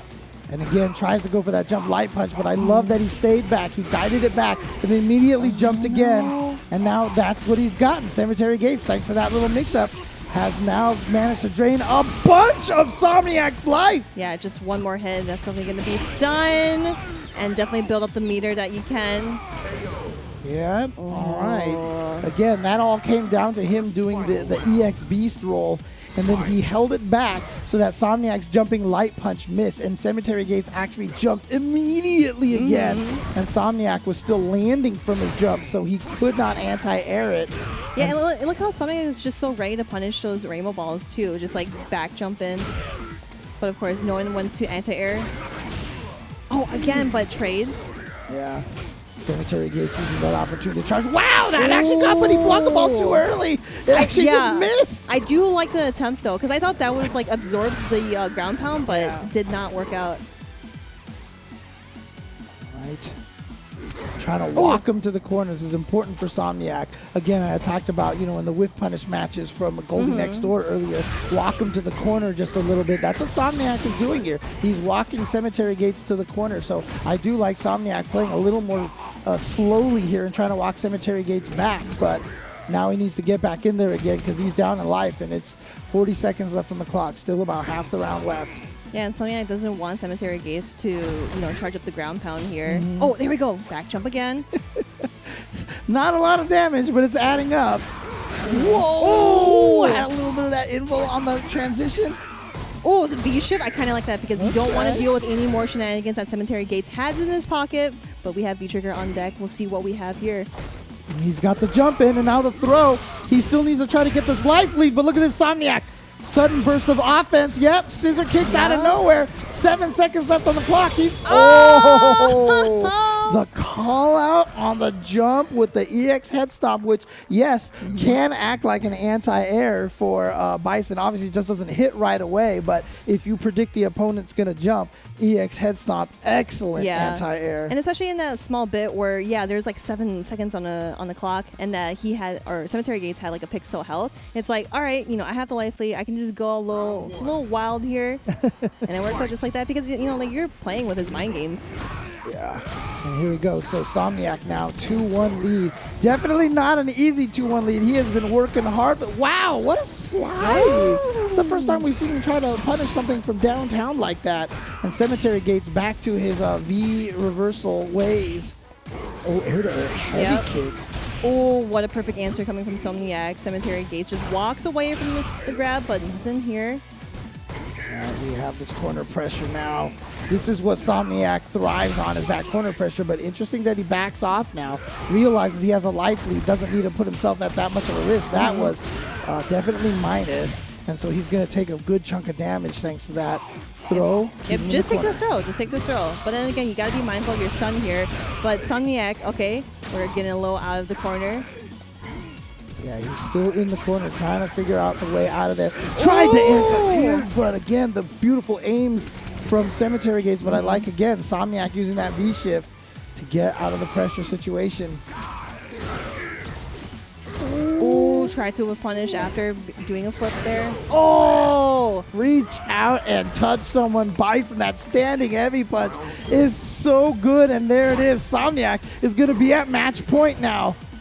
Again, the first game, I felt like Cemetery Gates was playing so well, Somniac having so much trouble getting in. But since then, Somniac has slowed down and only been super aggressive in situations like this. But you see immediately backing off. Yeah, just playing aggressive in just a very basic manner is like probably one of the scariest play styles. Because it's like, why are you acting so normal? Just being able to shift between the offense and the defense, like kind of the aggression and the passiveness from Somniac has been working out really well. What Whoa, the that went hell? underneath the ball. What the heck? What kind of interactions are happening here? I need to see the SF sim on that one, dude. Follow the fireball, but Cemetery Gates was able to dodge just around it. Man, he is jumping a lot. Yeah, I didn't know who had the lead. Obviously, Cemetery Gates does now. So Somniac, here we go. This is when Somniac definitely has some problems because now he has to try to find his way in on Cemetery Gates. Looks like he tried to use the ground pound to punish the dash in from Somniac. All right, he's doing it again here. Okay. That was a good amount of damage. Ooh, he actually recovered in time to block, but that just gave Cemetery Gates the tick throw. Yeah, he's trying to punish him for charging up that V skill. That's why. Oh no, where are the anti-airs? So like I've seen like something like anti-air pretty well in like the previous match, but this one he's just like jumping so much where it's like, is he gonna cross me up, or can I just anti-air here or back jump? Cemetery Gates again. If Cemetery Gates can get the lead, it really Somniac does have trouble getting in, and when Cemetery Gates has the lead, plays very, very differently. And so he needs to get a good chunk of damage here early on. Yeah, here we go. This is a great start. Now he's got the lead here. So definitely on control. You can see now he's just anti-airing and playing very defensive now. Okay. Yep, just backing out. And again, no anti-air from Somniac. Yeah. Somniac definitely has the opportunity to jump light punch that. Probably timing, but Right again, no there anti-air again. Yeah. Especially with like the fireball there too. It's like, okay, it's definitely obvious that you're gonna jump and There do we go. something. There yeah, we okay, go. Okay. Nice, nice, nice, nice. Yeah, I mean, he had been so good with those jumping light punches before, but now Cemetery Gates just finding the opportunity What to a sneak check. in. Cemetery Gates. Yeah, again, backs off, starts charging up, and now Somniac is just trying to find his way in. Like I said, the crucial part of this match was that early V-Skill 2 into the blocker ball to take the life lead, and since then, Cemetery Gates has been in control. And this is going to be a long road here to try to make this comeback. Tries to get him with a crush counter. Going to go for a throw. Actually, you can't take throws all day. Somniac, what scheme I was supposed to say? Somniac should just All right, keep we throwing. out. Yeah, this is a tough one. 10 seconds 10 left. seconds. Can he do this? Oh, no I anti-air. can't, Yeah. no anti-air. I love that V reversal. Just killing time. Whoa! Wait. Oh, we didn't have enough time. He didn't have enough time. Cemetery Gates ties it up 2-2. Dude, like I said, that round right there was won at the very beginning when Cemetery Gates landed V-Skill in the Blanca ball and got the life lead.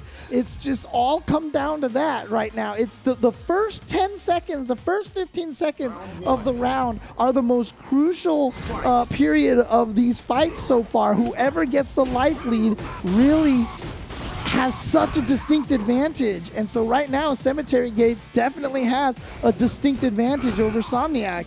It just really sucks to see that, like, you know, Somniac definitely has it in his grasp, because like he's not anti-airing any of Cemetery's jump ins. But here we go with the crossover. That's totally fine. You can definitely block it, but there are so many instances that Cemetery Gates got in for free.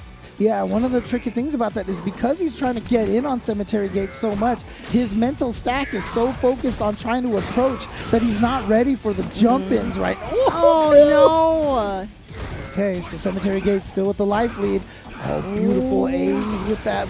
That would have been sick if he was able to punish it, like just as Somniac landed back into the corner here. Here we go again. No anti-airs again from Somniac, but this is huge for Somniac. Now he's got the life lead. This is huge. Things are different now, but Somniac is still being very aggressive. Oh, I see right there. He just kind of like stopped right there because he thought that he was going to jump over it, and he was ready for anti-air. But Cemetery Gates still playing a little lame. Totally fine. Yeah, but Cemetery Gates is down in life, but just a tiny, tiny bit. Not anymore. Actually, I don't know who's, well, for Okay, sure. yeah, all right, Cemetery Gates, definitely in the this life lead here. This is the problem now. 20 seconds left. Oh, okay, there we go with the punish, but nothing else after that. Can Somniac find his way in against Cemetery Gates? Oh! It went! He got the hit, but it wasn't a counter hit, so it wasn't a combo. He needs to get in now. Oh, good block. He grabbed the All B right, reversal. back away. He chipped him. Yeah, that you chipped was him. enough. That was sick. That was sick. enough. All right, Oh my let's God. go. Oh Somniac my sitting God. in match point here, Cemetery Gates. You gotta think of something here. All right, we're going the okay. low forward into the X move. This is really important for Cemetery Gates to get this lead again. Nice. Oh, this is a bad round for Somniac Oh no, now. another Yeah. crush counter. This is not looking too hot. Cemetery Hello? Gates definitely felt that burn in the last round. He's like, I am not gonna let you win this. Oh man, and Cemetery Gates with a domination round to send it to final game, final round. These first 5 seconds, these next 5 seconds, next 10 seconds, so important. Here comes Somniac, tries to get in there. Oh, the whip punish. They're so even in life right now, just chipping away at each other. Somniac a little down, so both of them, you can tell both of them playing very carefully here. Oh, dashes away after charging up for the ground pound. But again, we're just still in the same instance where we're trying to push something up, but ground pound. Look at the damage. Pretty nice. Yeah, it's really crucial for Cemetery Gates to maintain this life lead because it just forces Somniac into a kind of game that Cemetery Gates can play against a lot more efficiently. I mean, we have been seeing a lot of successful V reversals coming from Cemetery Gates because he wants to go back into the neutral and just try something wacky. But like, as you can see here, he's playing very, very still. But this is what he wants. This is like the final match between these two. Yep. Very good. Oh, again, perfect timing on the jump, and there's no way Somniac could have went. He went for a sweep. Oh my God. Okay, anti-air. All right, back away, 30 Somniac. seconds left. Activation now. Got the counter hit, but that was off the standing medium kick. He's not going to be able to get anything off of that. Oh! Yeah. No. Oh no! But he got the throw into the corner. This is a dangerous situation. What a throw! Oh, there we go. V-trigger activation. That is going to hurt. I wonder if Cemetery Gates is just going to keep being in his space. Yeah. Oh, you 10 got seconds stopped. on the clock. Oh, what a tech again! Oh, Again a tech! Oh, he's my not getting God. up. He's not getting up. He Oh! got it again! Wait! Oh my God! Oh, every single one of those rounds down to the very end, and Somniac somehow ekes his way out in one of the craziest scramble closes that I have seen. Every single round coming down almost to the last 10 seconds, every single time. The kind of match that these two had to fight. Oh man, and you know both of these, they are both like, they both fell on the floor. They're both lying on the floor right now like, oh my God. See, and like, you know, we were talking about how like Cemetery Gates was definitely playing with Somniac's mental because he was just doing a lot of like jump-ins, wacky mix-ups, and just kind of like playing like a wild card. But then Somniac was like, okay, maybe like I am not, you know, anti-airing, of course, but I'm literally just standing here just trying to find an opening. And he did at the very, very last bit of that match. Yeah, What honestly, the heck, dude? Cemetery Gates at the very end, playing a little bit panicking, a little bit scared, got caught by the heavy kick, which gave Somniac the combo. But again, you know, that match. Yeah, like right there. Yeah. That really sucks because like Cemetery Gates definitely had the life lead there. But he got thrown, he got hit. Yeah. That's definitely got his sting, but hey, Somniac definitely advances into the losers quarterfinal, and Cemetery Gates is unfortunately burying himself in his own grave. This is, oh man, this is such a heartbreaker. Whoever lost that one was definitely going to be a heartbreaker. Coming down to the final game, final round. Great match here in the loser side of top 8. Unfortunately, that means Cemetery Gates is out. We will be moving to the losers quarterfinal, but before we do that, just want to remind everyone everyone that SF Duel will be available globally very, very soon for everybody. Currently available to download in China. So if you're watching this from China now and you haven't downloaded Street Fighter Duel yet, I don't know what you're doing. Download it now. The epic legend is reborn on mobile, so download Street Fighter Duel and let's fight for each other and join the journey with millions of players to become the best fighter. The fighter. But hey, you can also be a fighter if you check out the Central America West. We have another dope tournament coming through August 20th to August 21st. I always say, like, you know, there are players in this region that are just like super, super strong, and I always love watching them because it's like, yo, who is this guy? Who's this like really sick Nash player?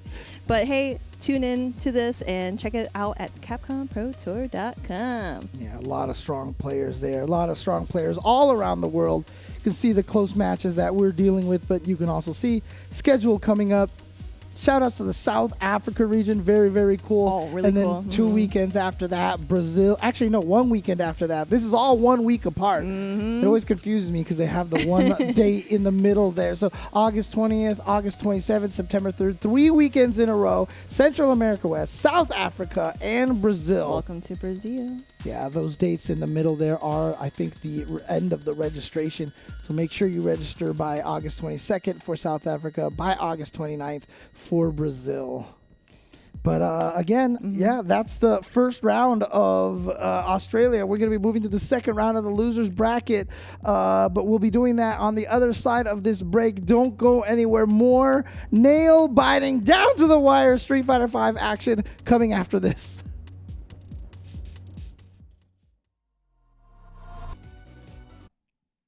Hello, hello. We are back with top 8, or actually, I would probably say top 4. You know, we are actually getting there.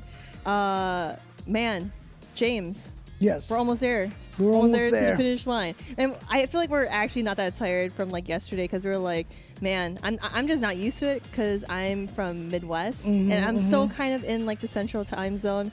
But I don't know how you do it, James. I don't know how you can like stay up past midnight. D-Gen hours, it just happens. Maybe man. I'm actually the one that's getting old and you're just getting younger. You know, this is a weird thing is they say when you get old, you can't stay up anymore. That has not happened to me at all. You're just built different. That's it. I can't. It's right. It's right. I'm built. It's a good thing that I can stay. Anyways, we are going to be heading to the winner's side of this. It is going to be Travis Styles going up against ROF. Travis Styles, a lot of people probably picked. Like I said, it felt like an inevitable match between Travis Styles and Rumors, but no, ROF playing spoiler to that, coming back after being down 0-2 versus Rumors to win it 3-2 for his chance to try to take down Travis Styles next in the winner's side. However, Travis has just been playing amazing all weekend long. Yeah, and also I want to highlight that these two, like, I always see these two together. Like, I've met them at EVO, and they're always, like, holding hands. You know, they're best friends. But, like, these two, they know how each other play. Okay, so, like, we'll definitely see some sort of formality of, like, oh, I know that RLF is going to do headbutt here. Right. Oh, I know Travis is going to do a tap because he's, a, like, widescreen or whatever. But this is going to be more of, like a friendly rival match, if I were to put it. Yeah. Okay. Yeah, it's one of those situations where when two people know each other so well, the decisions that they make are not going to make sense. Yeah. But it's because they've already gone through the cycle of, well, you did this, so I'm going to do this. You get it, and they're already at like chapter 19 while we're expecting chapter 1 and 2. You know. So let's see how this match goes. Again, Travis Styles, last year's champion, looking almost unstoppable so far. Yeah, first place from Australia last year. Going up against ROF, but ROF has got that birdie, the best birdie in Australia, definitely. The best and the last. Yeah. Throwing everybody for the loop, and I still love the fact that he's using that classic costume for birdie, so let's go. I was going to say, take it off. Take it off, but he's going to give it off. He can take it off still. He can still hold the button right now. If you can hear me, take off the jacket. No, it's going to be regular. Here we go. So one of the nice things about Birdie, obviously, is that he's got the range on the buttons, but nice thing about Balrog is that Balrog can punish a lot of those things with dash punches. And again, just like every match right here, he tries to go for anti, but it does not work out, but goes for the command grab. That's the first command grab of the match. Oh, the shimmy into command grab. Second command grab, third command grab. Do it, fourth one. You won't. You won't. Okay. Oh, he went for the regular throw. And there's a stun still. Okay, now he goes for the fourth command grab. Here, let's go. I'm surprised there wasn't a little bit of extra spiciness in there. Spicy. So spicy. Ooh. Crush counter to the face. Again. Okay. All right.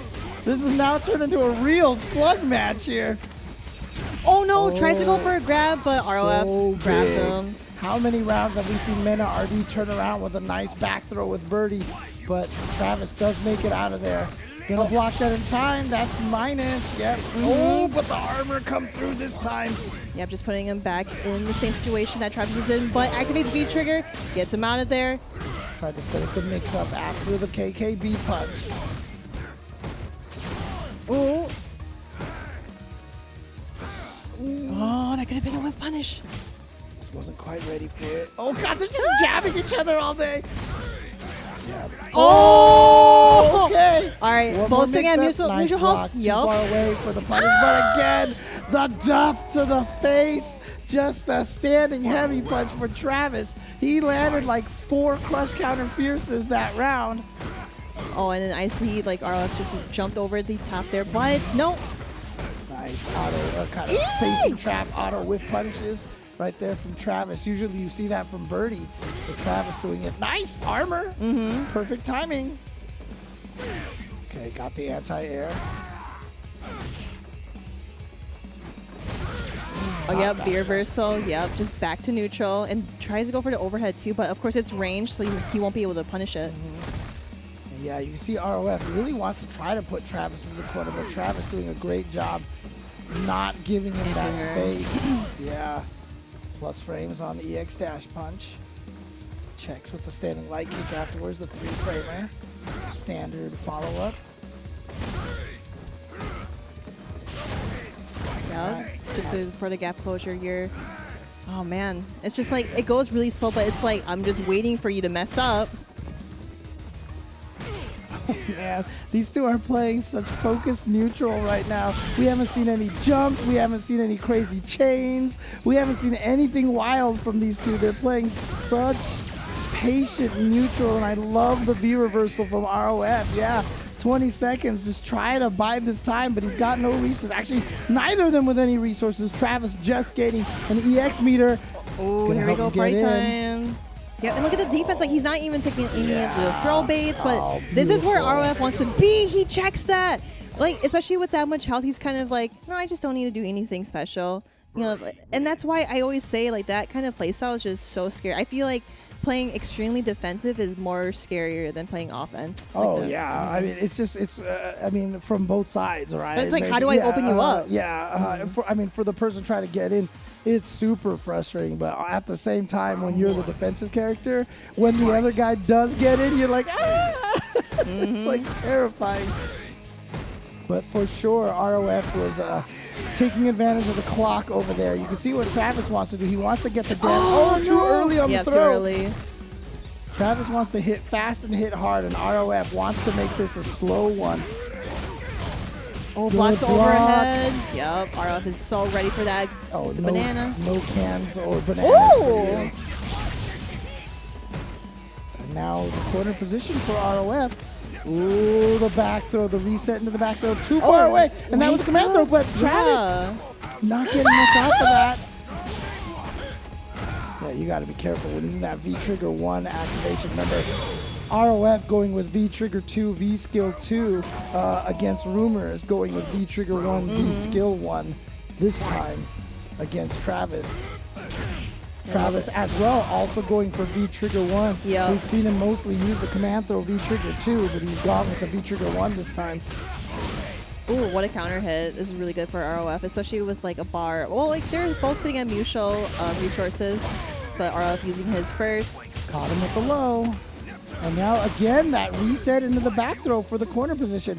Something that ROF has got to be aware of right here. Got to scout out for. And there we go. Travis again fishing with standing heavy punch.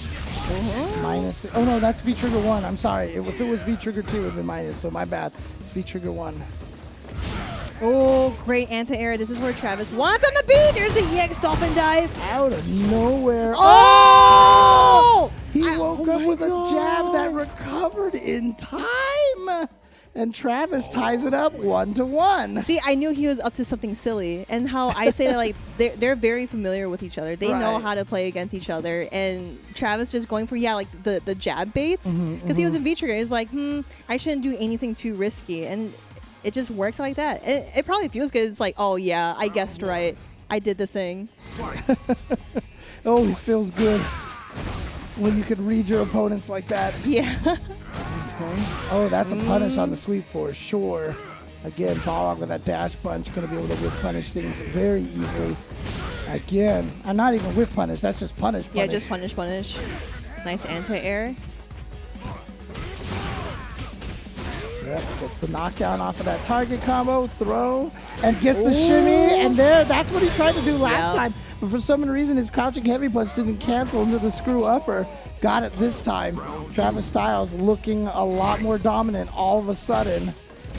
Good anti-air, even off of the trade. Just don't give ROF that in. Oh, it definitely punishes the sweep there, but this is going to be a great conversion for Travis. Tech throw, ROF, slowly depleting the stun bar. Okay. Oh, again, offensive V reversal. Try to keep him in that corner. Don't let him fight his way out with that EX. There's the check. ROF did, activate. Here we go. Tries to go for the command throw. That was so smart. Oh, another neutral jump, but not in time. Here's another command grab. So much damage, and then sneaks in with that crouching medium kick, and now the overhead. Look at this high-low mix-up, and now the armor, and he has the life lead now. No, too far away. Sweep into V-trigger. He tried the command grab. Oh my god. Ah! Wow, dancing, float like a butterfly, sting like a bee. That's what it is. Float like a butterfly, sting like a bee. Nicely done by Travis Styles to go up 2-1 over ROF. Gosh, the dash in, dash out sweep. Nicely. Just that movement is so crisp. He just like walked in, walked out, and then the punish. Wow, that like sometimes like I don't even see that often, so it's like they're not gonna do that, right? But no, Travis definitely is gonna do that. I had mentioned he woke up with command grab, really? Yeah, right? He woke up with command grab. And I was just to say, we just saw the chain from ROF. Like I said, we haven't seen a lot of, shenanigans, kind of gimmicky neutral at all. Look at this, and now both of them using their V-shifts on each other. Oh, okay. Yep, just keeping them out of the vicinity. Trade. Oh, okay. Now this is going to be huge for ROF. But keeping his distance still, he doesn't want to commit too far in and just slowly letting Travis out. Oh, he tried to hit a button on Wake Up. Got crushed. Travis Styles at match point. ROF looking like he was doing a great job going toe-to-toe with Travis Styles in game number 1. But then Travis just turned it up here, turned it on, and look at this. Not 5 seconds. Another one, but no conversion off the combo there. Just one more hit, but RF is not going to fall for that any longer. Yep. Nice patience. Oh my goodness. Yep, okay. Anti-air. Yeah, Travis now sitting pretty here. Oh, V-reversal going to knock him down. Yeah, again, just not going to give him a chance. He has such a life lead. He figures he doesn't need his V-trigger at this point in time. Just wants to prevent ROF from getting any pressure, but the EX Dolphin. It's the unexpected that you least expect it. Anti-air. I like the V-shift because he just wants to get out of there. Yeah. He has V-trigger on active here, so you don't want to deal with that at all. See, no anti-air, because if you try to anti-air, it would have been an empty jump and punish there. But RF getting a great jump in here. Ah! Oh, nice. Taking advantage of those. No! What? He's still teching what he didn't punish the throw with. Oh, he tried the anti-air, but fortunes of all fortunes for Travis Styles, he still somehow manages to trade with Birdie's crouching medium punch, one of the better anti-airs in the game. And Travis is now in grand finals where, you know, he definitely knows what it feels like to be here. This is definitely a home that he feels like he's very comfortable in. Travis Styles poised to try to be once again the champion of Australia. Yeah, and like just that very last bit where Travis did just do neutral jump. RF had the right idea of just trying to just anti-air that, but it unfortunately traded, and that just made me really sad because it's like, oh no, he definitely had it. But dang, yeah, Travis Styles being in grand finals, like, I mean, it's like, I don't want to say like it's expected, but like we've seen him in multiple grand finals, right? Exactly. Getting top 8 all the time, being such a top competitor. So we'll be seeing some more ball-like action for that. Yeah, again, to say that Travis was the favorite to take this. Yeah, I mean, it's not a disrespect to everyone else, obviously, but Travis very strong. But I mean, you can see the road that he's had. I mean, if we go back to top 16, he's lost very few games, and so he is poised now in grand finals. But Panda and Somniac now have to go against each other in loser semifinals. Angry Panda versus Somniac, and Somniac, who had the, you know, the drag out slugfest with Cemetery Gates, then just dominated over Goldie next door. So he's had 2 wins, one at the longest you can possibly go, and one at the quickest you can possibly go. Let's see what he can do against Panda, who is hopefully still very angry. Yeah, he's angry because like he got second at the Australian CPT. He wants to get it first. Obviously, like it is something to be angry about, but he is back to show some action and trying to get that first place here at the Australian CPT. But yeah, this is going to be a really good match. Somniac, Bison, Panda, Luke. Yeah, exactly. So, again, I'm curious to see how this match is going to go out. Now, I'm pretty sure Bison can absorb the Sandblaster as a projectile. But again, it's so hard to see Sandblaster at any point. It's hard to react to Sandblaster. Yeah, because it's like you can't like take it away because he could just do another fireball afterwards. So yeah, that Sandblaster is top notch. It's something that you want to abuse to, especially like play to neutral or just kind of like space things out. But then again, we do have like the double reverse coming from Somniac as Bison, so we'll see if he can close that gap.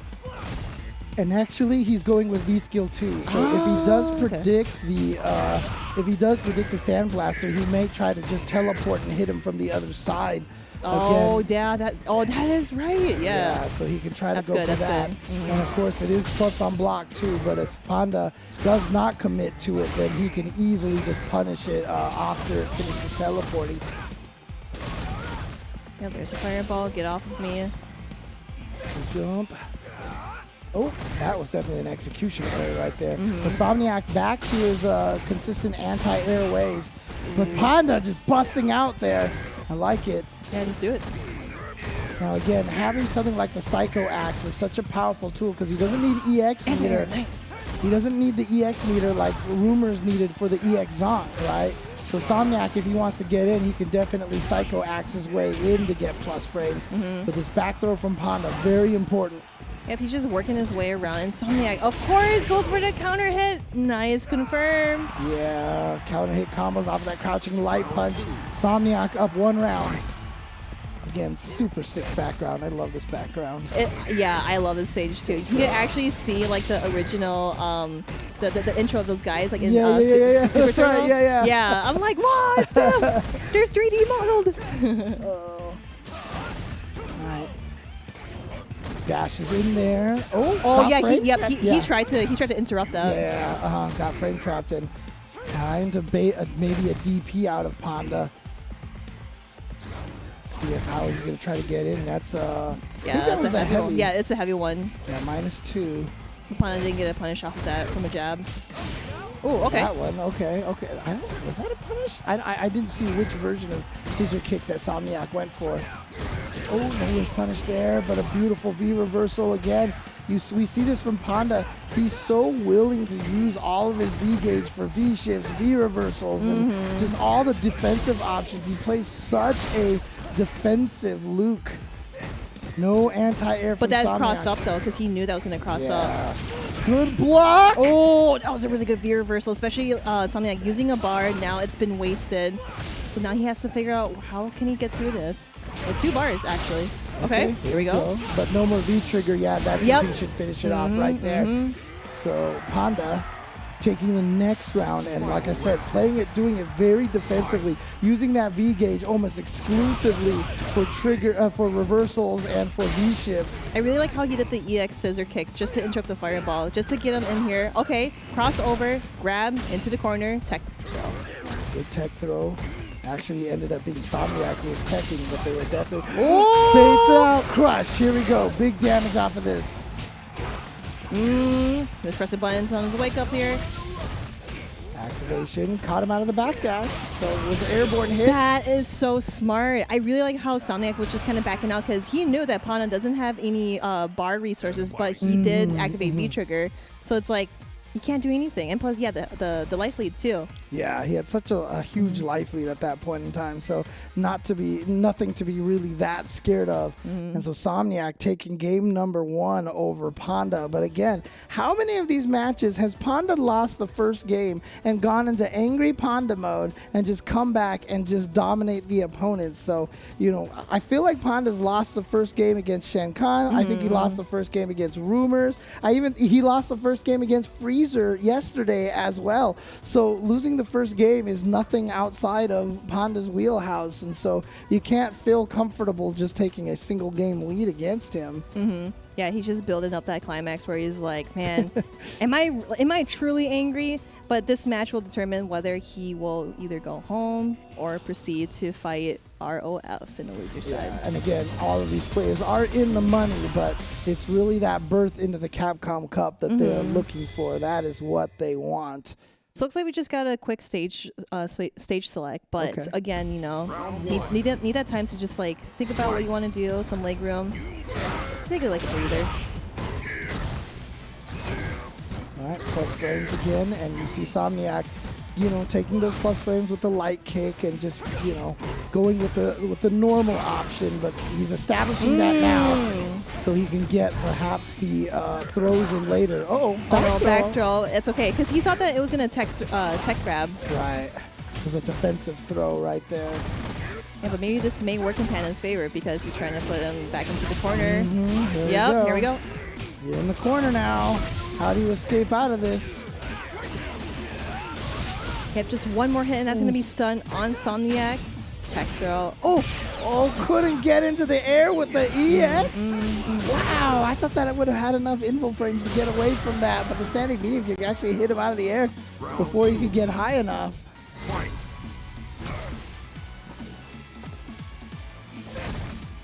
Gosh, the Sandblaster, especially that close, is just so good. But hey, that EX scissor kick is also good too.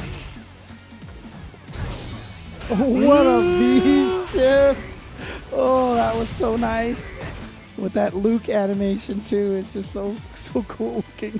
Super unrelated, but has that bear always moved whenever like you're moving the stage or whatever? I feel like it's always been in the center all the time and it hasn't moved. You know what? I think that's new. I don't know. What? I actually don't know. Now I'm just going to be looking at the bear all day. Thanks, Marine.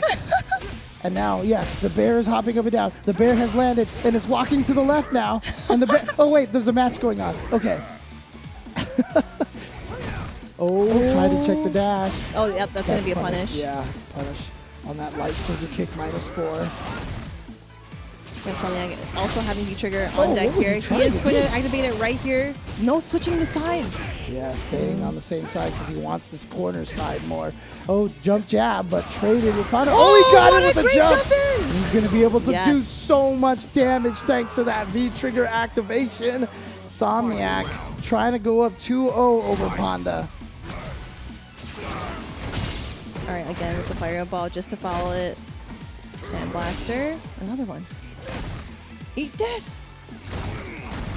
All right, -2, back dash. He was swinging. He got caught, and actually that ended up being a... What happened? Missed that combo. And he tried to punish the V-shift there, but it didn't work out.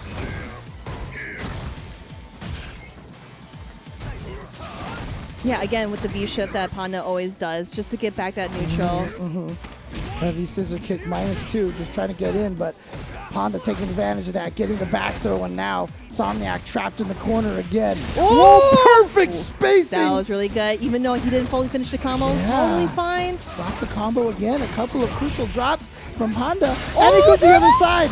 Okay, EX, he still has some of that trigger left. Instead, goes for the throw. And Somniac going up 2-0, trying to defuse angry Panda and turn him into sad Panda. Gosh, yeah, like, you know, Panda did take Somniac in the corner, and even though like he didn't finish that combo, I was like, okay, that's fine. You didn't finish the combo, but you still have him in a really good situation. But Somniac, like, that dude is just playing so calm. I don't know how you do it. I mean, look, we were both amazed that he started as top 16 in the loser's side in the first place, and he's made it through most of his opponents, and he had a really terrifying scare against Cemetery Gates. And honestly, I mean, how different would this bracket be right now if Cemetery Gates had defeated Somniac? Because Somniac then ran through Goldie next door. Yeah, I can really see how big brain Somniac is, especially going 2-0 over Panda in the top 4 too. Ooh, he tried to get away from there, not fast enough. Surprisingly, just like maybe try to V-skill away from there. Oh, I think he tried to punish that Panda. It doesn't work out. He does have V-trigger. Okay, but uses V-reversal. That's totally fine because that was a lot of pressure going on him. Oh, nice! DP underneath the fireball, super smart. Yeah, the check. Checks on the forward dash. Oh no! Plus frames, yeah, just totally stole a turn with that Psycho Axe. Oh, that was a lot of gray health gone, but it wasn't enough to kill, but that DP is. He did V-shift, dash back in, saw him do a neutral jump, and does a DP. That was pretty tight. All right, Panda trying to get on the board here, trying to get at least a game in here to perhaps start the comeback against Somniac. Eat this? It's Somniac right now, playing very solidly, very strong. Oh, with the counter hit too, that's gonna be really good. See, this is what he does all the time. He just wants to like, just stagger, just dance, see what he can get.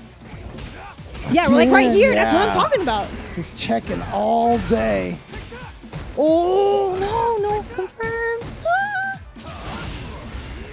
Oh my gosh, yo, Panda is turning things around. Somniac just struggling to find a way. Does the EX fire? Dude, that's crazy. So like Panda, like he knows. He definitely knows because he's like, oh, you're throwing a fireball? I'm going to do a DP right under that. The projectile invoke DP is just like, you know what? Yeah, no, you can't dash forward here. Yeah, and even if Somniac did block it, Panda would still have the life lead. So it's okay. Like, he can just risk it just fine. Just test the waters. But, man. Maybe it took 2 losses this time to get Panda really angry. Because that last game was brutal. All right. So now it's up to Somniac here to try to defuse this a little bit. Gets in with that scissor kick. Again, plus frames all day. Oh my gosh. Yeah, see, Panda, dude, just do it. Mash it out. Dude, wasn't even an EX, dude. But going with the strike invul, I think. Oh, no, he's going to land on that. Yep, yeah, he's going to get dunked. Oh, trade, but that's a great trade for Panda. He got the knockdown, so he got the dash a little bit out of the corner. Oh, perfect. This is what something I want, but there we go with the V-ship in the corner. Oh, man, nice. We've been seeing a lot of players doing V-ship in the corner. I'm just like, you guys are brave. Yeah, you're super brave. Oh, just outside of range. There's that V-shift in the corner again. Panda loves that V-shift in the corner. But look at all the small resources that Panda has to work with, especially with that much health. Somniac's still looking good in the green here. Oh, here we go. Panda with an opportunity. Just goes for a bunch of, goes for a block string. Oh! You thought it was your turn, but no, I got a bar. I'm going to do EXDP. All right, Somniac going to do raw activate. No, he tried to activate. He was too far away. Oh, this is so dangerous. Yeah, Panda hanging by a thread at 15 seconds. Somniac, you got to think of something really fast. You do have V-trigger, but do you want to use it for V-shift or V-reversal at 10 seconds? Hello? Yeah, raw activation, smart. Now at least have a little bit of an extra threat there. Check if the throw was not enough. Panda fighting his way in with 2 seconds left. Somniac, well, he's just like, why do all these rounds have to come down to the last second every single time? My gosh. Plus And frames on those it's knees. like, especially like just, it's so nerve-wracking to play with that much health too. Yeah. Oh my gosh. Oh! Nice whip punish, dude. Panda, like I said, he is in super angry mode. Okay. Oh, no slides for you. Oh! I really like how he dashed away because he wants to get that Oh, low no. room, but that's going to be a punish. Somniac finding an opening. Yeah, bad confirm right there. Look at this now. Somniac trying to get in. I love that V reversal again. Using that V meter just for shifts. And I mean, have we seen him activate a V trigger at all? There it this is whole right here. time? I mean, for Panda though, Oh, like yeah, I don't sure, feel sure. like he hasn't activated anything. He's just very confident in his kit here. Oh my God! And then using armor Oh, move. 2-2. He's never used that move in this entire top 16. Oh my gosh. You know, like, what I just... Like, how is he, like, able to change his game plan? Where, like, you did mention that he's not using V-Trigger whatsoever. He's just Right. using V-Reversal because he knows that Bison is, like, plus most of Right. the time. So then he's just trusting in Luke's kit where he's like, I'm just going to use Sandblast. I'm just going to jump here and there. Because he probably did watch his match and he's like, oh, he's not anti-airing. Okay, I'm just going to jump at him then. Yeah, it doesn't feel like he needs to have that comeback mechanic Yeah. or basically the ability to overwhelm the opponent with that V trigger. So he's just spending all of his V resources on defensive options. No anti-air. See, again, yeah, like I mentioned. So Somniac just has to, like, figure out things out. Okay. Again, that Sandblaster controlling. Remember how Cemetery Gates was able to give Somniac a lot of problems by playing with the B-Skill 2 from Blanca. Sandblaster is doing a lot of very, very similar things, and Somniac having a lot of trouble when the opponent's defense is this solid. It really causes Somniac a lot of problems. And Panda coming back There we down go, from nice. 0-2. Love to see the anti-air from Somniac. Just a huge change for that. Panda, of course, staying with his game plan, just drawing out the fireballs. That was punished? No, it was actually a counter hit. I'm surprised that Panda didn't even backdash and then do the DP because he did that the first time, but I think he just wanted to try to just do the DP there. Yeah. Oh, he reached out, caught him with the standing heavy punch. Ooh. And yeah, here we go. Some good damage off of this. Yes. Baits out the DP. Somniac. And Somniac finds a way to pull out round number 1. He's at match point over Panda. Panda. Wake up. Yeah, is he going to go from angry Panda to sad Panda? Or is he going to be angry Panda to angry Panda again? Angry times 2. Yeah. Or times 3. Look at these whiff punishes. Yeah, he's been outside of the range of the scissor kick so perfectly, so often. Spacing Woo! has been fed. There it was again. You mentioned the backdash. Oh, again, dude, he knows when to backdash and just getting the full optimal punish on these whiffs. His whiff punishing has been on point, and Somniac down so much in life. And like I said, he's had so much trouble winning from this position. Oh, no! This is a great start here, and he's got a V-trigger ready to go. What a tech. Oh, yeah, he definitely knew because he would have DP'd if he followed the fireball. Yeah, here we go. Has the activation now, no help. This is it at this point. Yeah, and Panda again just using all of those resources. We're here. Final game, final round. Somniac and Panda to find out who will get into the losers finals versus ROF. This is the match of the century. And this is all coming from Panda being down 0-2 and then making this comeback against Somniac. Somniac thought he was riding the ship by taking the first round, but we are in a situation right now where it has come down to this. Somniac in a good position because he's got the life lead though. Yep. I really like how Somniac is changing up his game plan. He is trying to anti-air as much as possible, but Panda just not jumping in as much because he knows that he will get hit. So yeah, again, like he's just backdashing, drawing up the fireballs, just waiting things out. I like that. I Yeah. like that. Oh, V-ship again. Chase down the V-ship, got the throw. Now you can't blatantly throw that out. Somniac with the life lead. You can see he's just holding this position. He doesn't want to let Panda jump out of the corner. Kind of willing to block all these sandblasters. He's okay with that. Didn't get the anti-air. Thought that's what he was waiting for. Activation scary time. Oh, Oh, yeah. nope. Yeah, because Somniac knew that he was going to DP. Yeah, he was too scared to try to DP it because he was guiding himself out of the range of that. Oh, the trade. But Panda is slow. Oh, he got in there too far away for the heavy punch. He couldn't combo off of it. And look at this, Panda slowly making the comeback. He might have. Oh my god. Oh, he's chipping away. He might have a life. Oh, yeah, see, he did the slide just to activate the Yeah. B trigger, but this is going to be hard. You can't do slide through the But he has, fireball. oh, he got it with a jump. What a tech. He got the hit. He has the life lead now. He has to try to activate. There we go. What's he going to do? Is he going to try to chip? Is it? Who is it? Who is it? No, Who is it? it's not enough. Oh, It's not enough. Panda! Panda's going to take it in the end, slowly but surely, chipping away at the life. And Panda comes away to get into losers finals. Somniac Oh my barely God. won against Cemetery Gates, and it came back around, and he lost in almost the exact same fashion to Panda. Oh, And like, Panda is really good at timing his opponents out, especially like in times where, we were talking about like the Sandblaster. It's so good to keep your opponents out, but what adjustments we've seen the DPs, we've seen like just backdashing and just not like blindly using the V shift too.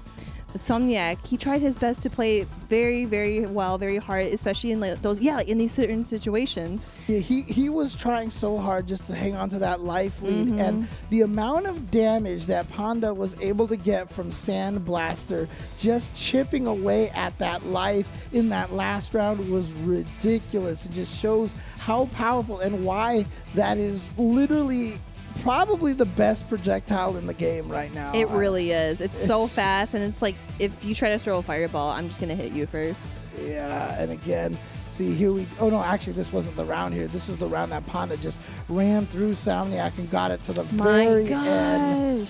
And there you go. Panda takes it over Somniac to get into losers finals to go up against ROF. And you got to imagine if you're ROF, you're like, oh man, would you have wanted to fight Bison, or would you have wanted to fight angry Panda Luke here that has just been timing everybody out and playing so patiently and so slowly? Oof.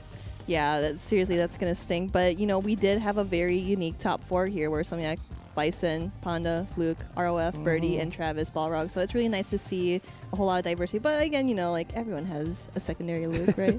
Exactly. And everyone should also own a copy of Street Fighter Duel on their phone as soon as it comes out in the global version. It's currently available in China, so keep an eye out for Street Fighter Duel. As you can see, beautiful artwork there. Got the QR code down there that you can use to check out more information about Street Fighter Duel. When this game comes out, grab it. It is an officially authorized mobile game, so check it out and join the journey with millions of players to become the best fighter.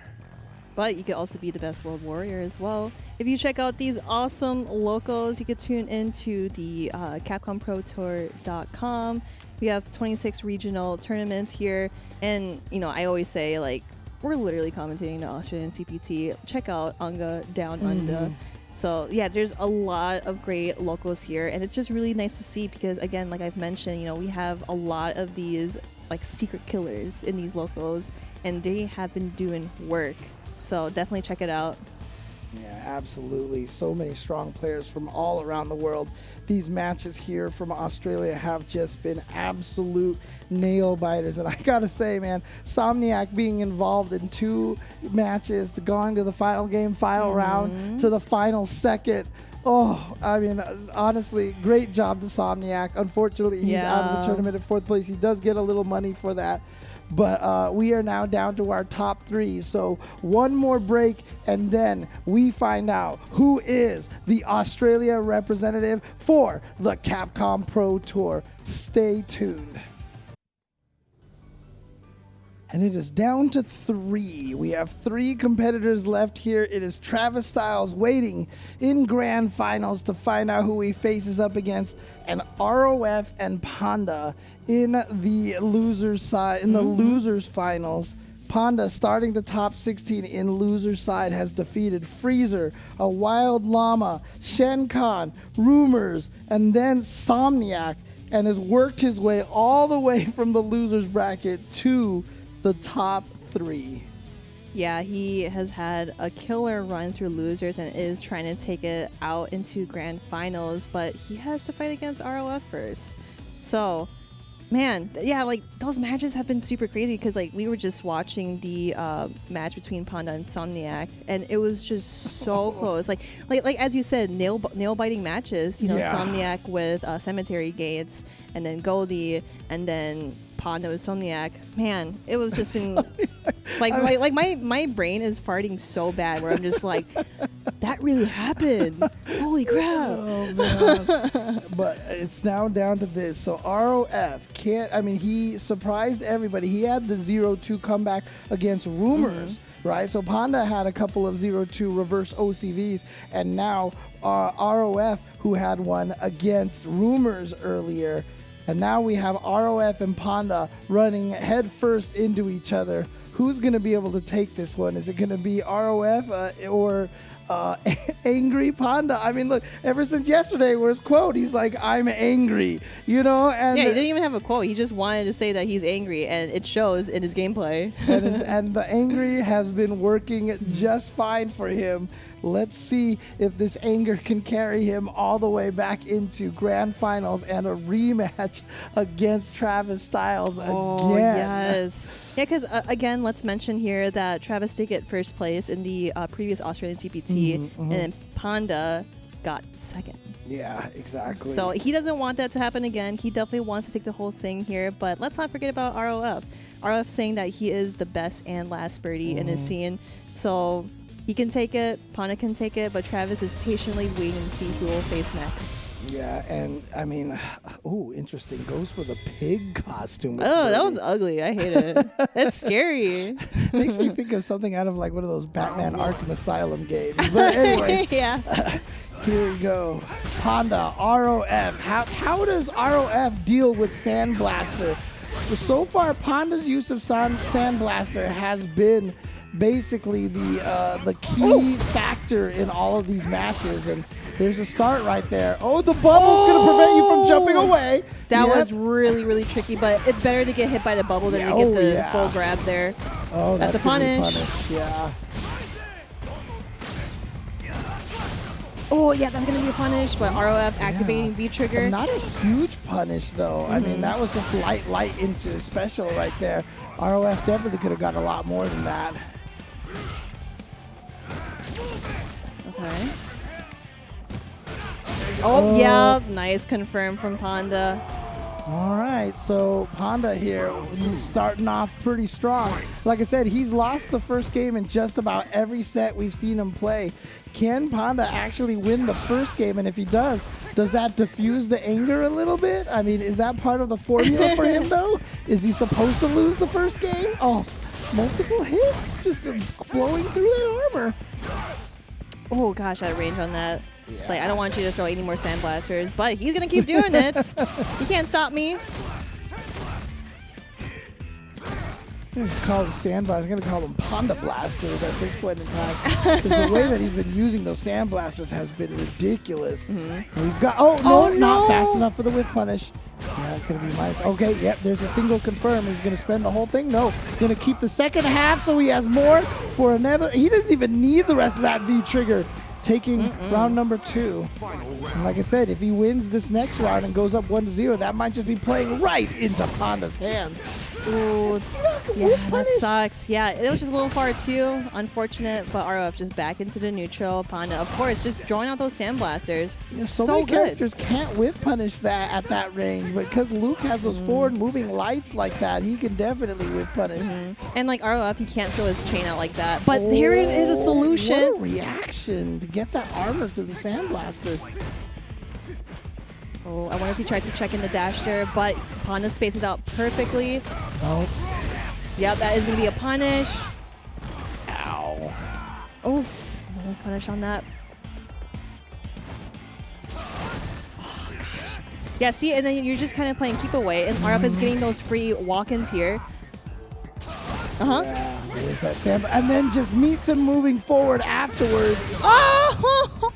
Yeah, so look, ROF has been trying to get in, and so, you know, he's blocking the Sandblaster. As soon as he blocked the Sandblaster, of course he's going to walk forward again because he's trying to get in. And so Panda did Sandblaster and immediately did towards Medium Punch, and ROF just ended up walking right into it. Just a really good understanding of the, just like the frustration of the opponents. All right, so I think first time we've seen Panda win the first game in this top 16. Yeah, see, like I like how RF is just kind of like dashing in again, but just it's really hard to wait. But he's able to get that space out sweep and get a knockdown. Panda coming through with the counter hit and this is target combo. Right. And keeping out again with those Sand Blasters. And yep, see, you try to jump over those Sand Blasters, and he's just got the DPs all ready to go.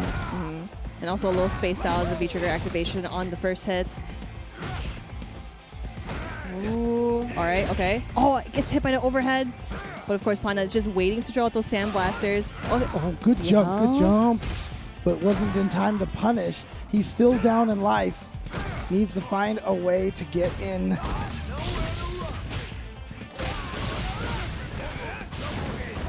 Oh, I really like the neutral jump, but he doesn't get a punish. That's okay, he's still safe. RF back in square one. No health left. I know, it's so scary. Oh, he got him. Okay. Sweep, and now maybe one more hit. He's just got a tiny bit of life. Panda, however, just needs to hit him with one tiny thing. Plus frames. And careful, yeah, especially at this range. Oh, he got the overhead! Wow, Panda with a rare impatience going for the Hail Yeah, that's Mary actually there. like the first overhead I've ever seen. Wow, very interesting. Yeah, just kind of like slowly playing it out here. But again, yeah, like we were talking about, the Sandblaster is just so good, but he gets the crush counter sweep. You shuffle away. All right. But the nice thing right now for RF is he has the life lead, and now he has his corner position here.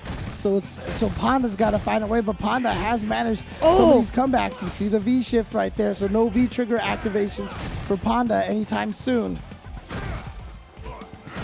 Yeah, look at how patient Panda is playing, especially with that much of a health lead too. But he's, of course, just wants to keep doing something, just want to push things out. Okay, with the EX Sandblaster.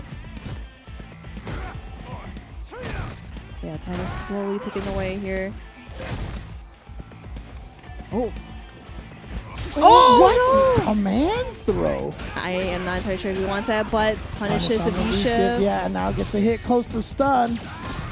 Okay, gets rid of the stun at least. Oh, finds the hit! Okay, bubblegum time. Bubble gum. Yeah, you see, Panda's like, get me away from that bubblegum. Yeah, widescreen here. You don't want to throw a bubblegum here because the Sandblaster is mad fast, but here we go. Oh! Yeah, he can't walk backwards out of the bubblegum range, so. Oh, he met him dashing forward. What timing by ROF to know exactly when Panda wants to dash forward. And like I said, maybe Panda did himself in by winning the first game. Yeah, because like he knew that like it would hit him full screen, and he saw him like dash in too. That's just like really hard to catch because when Luke dashes in, it's just like, what? You're already here? Yeah. You know? And I just looked it up right now because I was really curious about this. Panda was sent into loser's bracket by Cemetery Gates, 2-0. So it was the Blanca that caught him. And I mean, to be honest with you, the way Cemetery Gates is playing with a very defensive style, I can see why that would work because that's how Panda is playing as well. So it's like matches up. Oh, he almost V-shifted into the yeah, he almost bubblegum. got hit into that. That would have been hilarious, actually. I really like how RF is utilizing the chain too because it can also grab through the fireball. Yeah. But again, like we always say, Luke's fireball is really good. It's super fast. And it's not like something you can react with. You just absolutely have to predict that he's going to do it. And if you're wrong, Luke can definitely punish you badly for it. Okay, that's one's minus. Oh, beautiful, nice. yeah. And again, similar kind of situation to Tap and to Zonk. That's just letting go of buttons right there. So that he might be able to react to Sandblasters a little bit faster than most characters and most players can because it is just a button release for projectile invul, or for armor, I should say. Ooh, I like the dash in, especially just after the knockdown. But here we go, V-trigger activation. He should have let it rock. Yeah. Oh, but he got him with the low.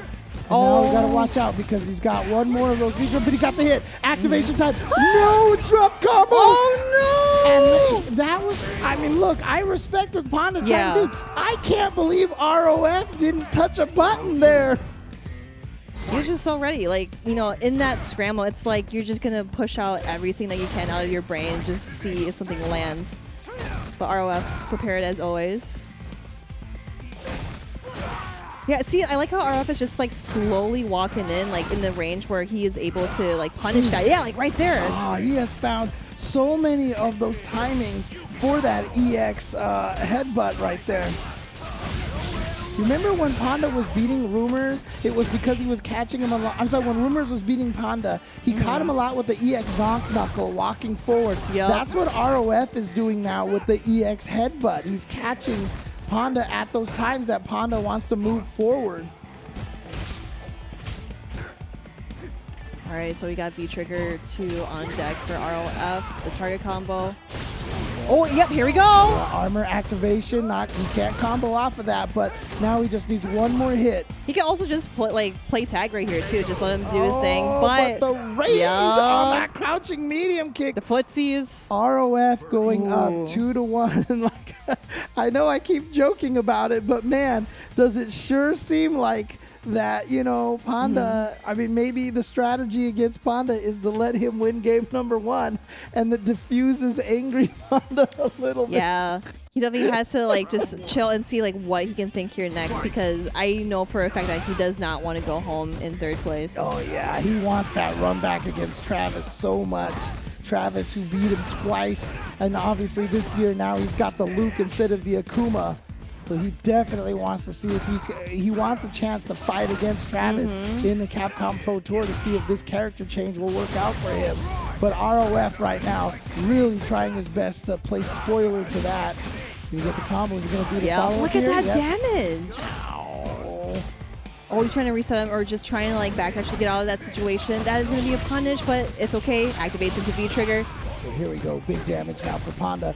And Panda going back to this neutral, going back to the spacing. Again, he plays this fireball DP game so well with Luke. And there it is. Taking the life lead. Full screen, okay, but it's not going to go anywhere. But RF is slowly putting Panda into the corner here. Plus frames off of that. All right, but ROF does have a bar there. Yep, uses it to activate V-trigger. Gets a punish off the target combo. Oh, it's not going to kill. Not going to kill. Oh! But he just caught him standing up. You got to watch your legs. Panda tried to move, tried to walk. He stood up and got caught. ROF is at match point. Is Panda's run here in the loser side gonna finally come to an end, or does he have the clutch again in him to be able to still take this? Yeah, with the air-to-air too, Panda just doing the sandblasts again because RF needs to find a way to go in as always, but he uses the EX move. That is a solution that we have mentioned before. Yeah, it's the armor there, and again, it just requires you to let go of a button, so the reaction is there. Beautiful jump in over the sandblaster. We've seen it so rarely. And now ROF there with the trigger ability to activate. Oh, that was a weird one. That heavy kick might have been a chain attempt. Oh, the command grab reaction! Just one more hit! Not enough to kill, but you gotta watch out. And now... Oh, and gets the dash off of Panda. 3-1. ROF is going to see Travis in grand finals again. This is super unfortunate because Panda is going home in 3rd place. That is so brutal. The amount of work Panda put into this top 16, starting on the loser side, beating Freezer, beating a Wild Llama, beating Shenkan, beating Rumors, and then beating Somniac, player after player after player. I mean, very similar to like an IDOM run at EVO, right? Yeah. Just falling one match short of what IDOM was able to do, losing here in losers finals. Panda putting in all that work and all that effort, but it comes to an end by the best and last birdie of Australia, Requiem of Fear, aka ROF. Man, yeah, and this is like a run that shouldn't be joking with because Panya, yeah, like he went through losers and like he had a very, very great run. Like his look is looking pretty sharp. He knows what he's doing. Yeah, and it's rough for him because, like I said, he's gone down to Travis with the Akuma twice in CPT last year, obviously for the qualifiers and then for the exhibition at Capcom Cup. You know he wanted that opportunity to go up against Travis again to see if his Luke could handle the Boxer. I'm sure they'll fight each other in Unga Down Under at some point in time, unless if Travis wins this whole entire tournament, he just stops entering because he's like, I'm done, I qualified, you know. But we'll see what happens with that situation. But unfortunately, Panda's hopes of trying to get that run back with Travis Styles in a Capcom Pro Tour event ends at the hands of ROF, and now ROF has a chance to fight his good friend Travis and see if he can right the ship. It was a 3-1 in favor of Travis on the grand finals. Yeah, and we did mention, yeah, like these guys did play in winners, and of course Travis beat ROF 3-1, I believe. Yeah, it was 3-1. Yeah, 3-1. So this is going to be the run back, and I'm really excited to see this because now ROF knows like how Travis is going to play in this round, or he's probably going to do the same thing, switch things up. Who knows? But this is Grand Finals here again. Travis Styles, ROF, and you mentioned that they're really good friends with each other, right? So these two are probably just ecstatic here to see each other here in Grand Finals. Like if you're gonna go down, you're gonna go down to your friend in Grand Finals. I mean that's a win-win right there. So but whoever loses this one, definitely get the other guy to treat you to a nice dinner, okay? Because look, again, you get a good amount of money for winning this, but right now, Travis Styles in the winner side only needs to win one set of 3 out of 5. ROF still needs to win 2 sets of 3 out of 5, and so Travis poised in a good position to be able to take this tournament. In the best possible position to take this tournament. Definitely. Man, so Balrog, Birdie, it is going to be, just kind of like a wonky matchup because I know that Travis likes to just kind of like close the gap with all those like punches and whatnot. And then like ROF using Birdie, it's like, how can I combat through like how he's like just like kind of like in his face? Obviously he doesn't want to like be too far away from him. But trying to find some sort of connection between these two, it's going to be something scary. ROF, I mean, in the winner side, ROF played the first game really well. And if I'm not mistaken, he took the first game, but then Travis won 3 in a row afterwards. And Travis really just started getting that rhythm and really starting to get that offensive pressure going. So at first, ROF did a pretty good job keeping him out, but then Travis just turned it on at that point in time. And I got to imagine, having played that winner side, he's still going to be pretty attuned to ROF's timing and style because that was the last match that he played. So still fresh in his bones, basically. Oh, yeah. So here we go. It is going to be Grand Finals between Travis and ROF. See these players trying to get themselves ready here. Yeah, and I was just thinking, like, if one of them gets like second place of this event, they do have like their locals that I have mentioned, like Unga Down Under, like being the World Warrior, you can still compete to become a competitor at Capcom Cup. Absolutely. So it's still not over yet for them. And here we go, ROF continuing with the pig costume here, going up against Boxer. Le Boxer.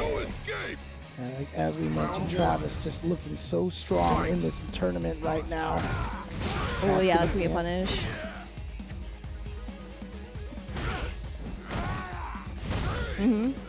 Yeah, back to this neutral. This is what we saw a lot of at first. And yeah, again, that's the nice thing about having that dash punch. It's so fast. It punishes so many things that so many other characters can't do.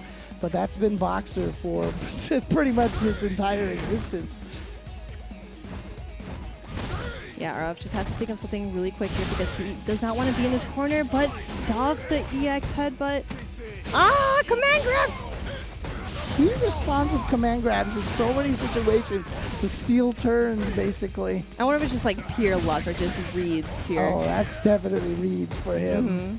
because he's done it so consistent. I mean, he woke up with a command grab one time. Oh, God, that neutral jumping heavy punch reaches so far.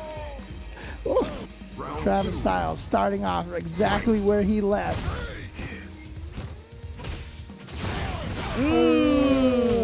Yeah, and it's with like the crazy corner carry that Balrog has. Oh, he did miss that again. I think that was a little too early, but that's totally fine. We get the stun off of ROF. I'm starting to just wonder if that's actually a frame kill to go for that crouching light kick. Oh, here we go with the EX command grab. Wake up with the command grab. Oh yeah, V reversal just to prevent him from trying to get any offense going. Yeah, that's -2, so Travis's turn afterwards. Plus, again, off of that EX dash punch, has the anti-air ready to go. Yeah, at that range too, because like I said before, once you like space it out, it's like, okay, here are some options. He's gonna jump at me. He's gonna dash at me. He's gonna have like resources to activate V-trigger off of it. What are my options? But as he jumped at him, he's like, yeah, I think anti-air is the best choice here. Yeah, definitely had that ready to go. And so here we go. Travis Styles, 2 games away from becoming once again the 2-time Australia champion and qualifying for the Capcom Cup.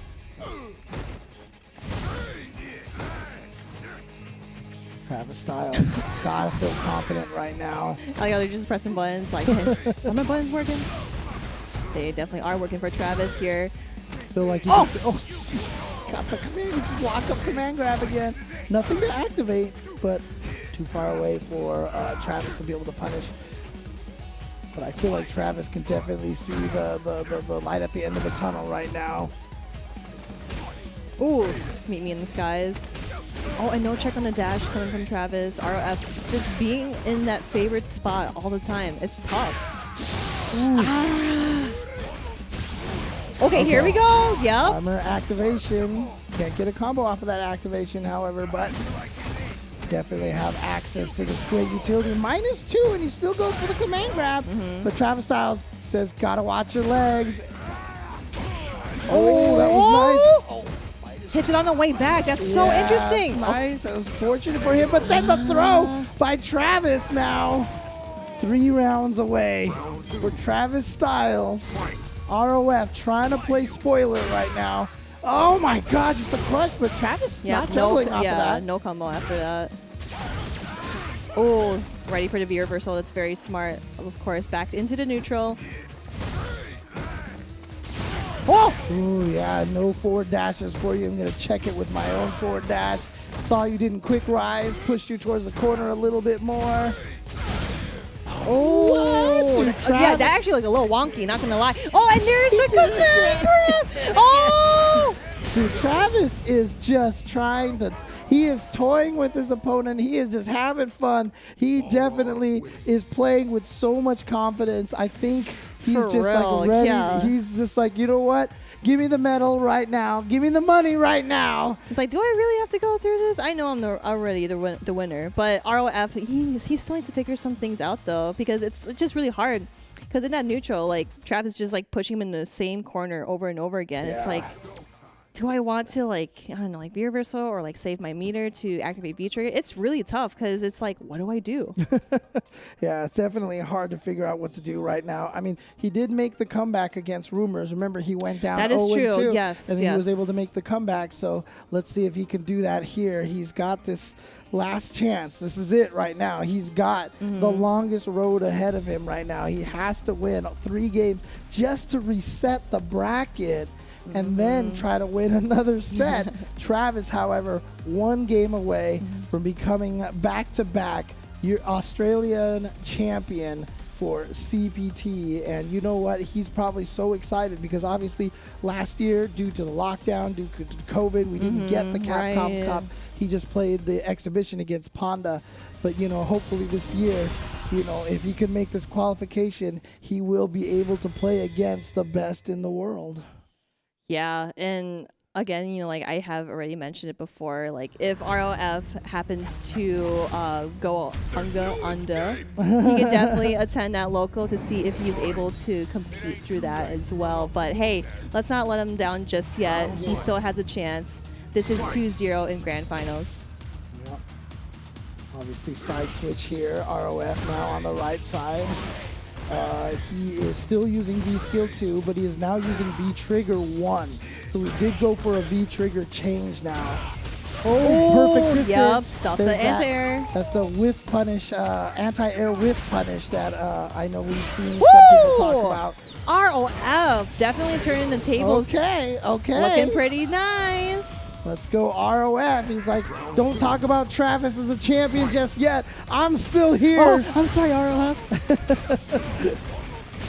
Travis is like, no, dude, go ahead and talk about me as a champion. Oh, just catches him walking backwards. Just so freaking fast. Yeah. Oh, okay. Headbutt into activation. Again, that V trigger 1 activated now. Oh, but again, that jumping neutral heavy punch. It's just jumping heavy punch, but it reaches so far. Travis is at tournament point. He is at Capcom Cup qualifier point. Oh my gosh, yeah, it's just like, I know that ROF is just like kind of like walk and block him, but Travis knows when to hit those punches. He's like, oh, you're walking? Let me hit you in the face real quick. Oh, and then he knows when he's going to walk back too. Yeah. He keeps catching him with those low EX. Again, might just be one of those things that he's played him so often that he just knows. All right, yeah, just mad chilling, just sitting kind of at neutral health here. Oh, just getting the raw screw upper as the anti-air. You know Travis is feeling nice and comfortable right now. I remember when he was playing against Panda, he was almost kind of toying with him in the exhibition at Capcom Cup. Right. It's like when you're just kind of being comfy, you can have a little fun with that. Ooh, okay. But no conversion off of that. Yeah, just kind of chilling. Time ticking away, though. Oh, okay. Okay. Tried to jump scare. Didn't work, though. Travis is like, I've seen this movie already. Can't jump scare me. Blocks the overhead, too. Yeah, he's just chipping away little by little. 30 seconds left on the clock here. ROF has got to do something. Oh, what a decision there. The V-shift into the EX dash punch to get the combo and the knockdown, but here comes ROF. Tries to build up some more of that V gauge with the bubble gum. Gets it, activation, but he's going to get knocked back. Smart decision by Travis. Yeah, so smart. Oh my gosh. Trying to finish it off. And here we go. He's just blocking. Another one. He was hoping that he would just fish something out, but Travis is your champion for Australian CPT 2022. He goes 3-0 over ROF. Back to back, and Travis Styles only losing one game this entire top 16, if I'm not mistaken, and that was to ROF on winners finals. But here going 3-0 in grand finals, Travis Styles making it look easy. He is your Australian CPT representative. Man, and like he played so well. Of course, like we did mention how he was just getting like a little comfy, just like playing with his opponents and stuff, but he is getting a little like, you know, just having fun with it, just being more defensive and offensive at the same time. But man, ROF, he definitely changed it in the first round, but Travis is like, no, I'm going to stick with my game plan and just kind of toy with you.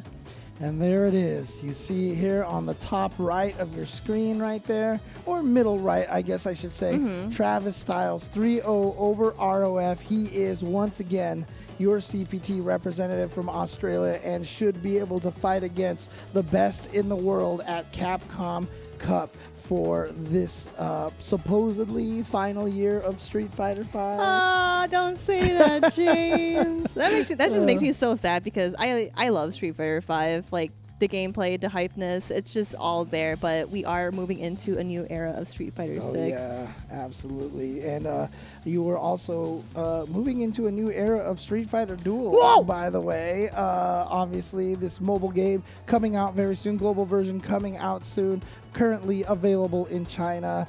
Definitely check this game out when it is available in your area. Beautiful artwork, all of the systems that you expect from a fighting game. And download Street Fighter Duel and join the journey with millions of fighters all around the world to find out who is truly the best. Yeah, and also we do have these CPT tracksuits. We just saw that. Boxers Yeah, just got Boxer. unlocked, Yeah, yeah. so now he's gonna have his colors for the tracksuits, so you could definitely rock those.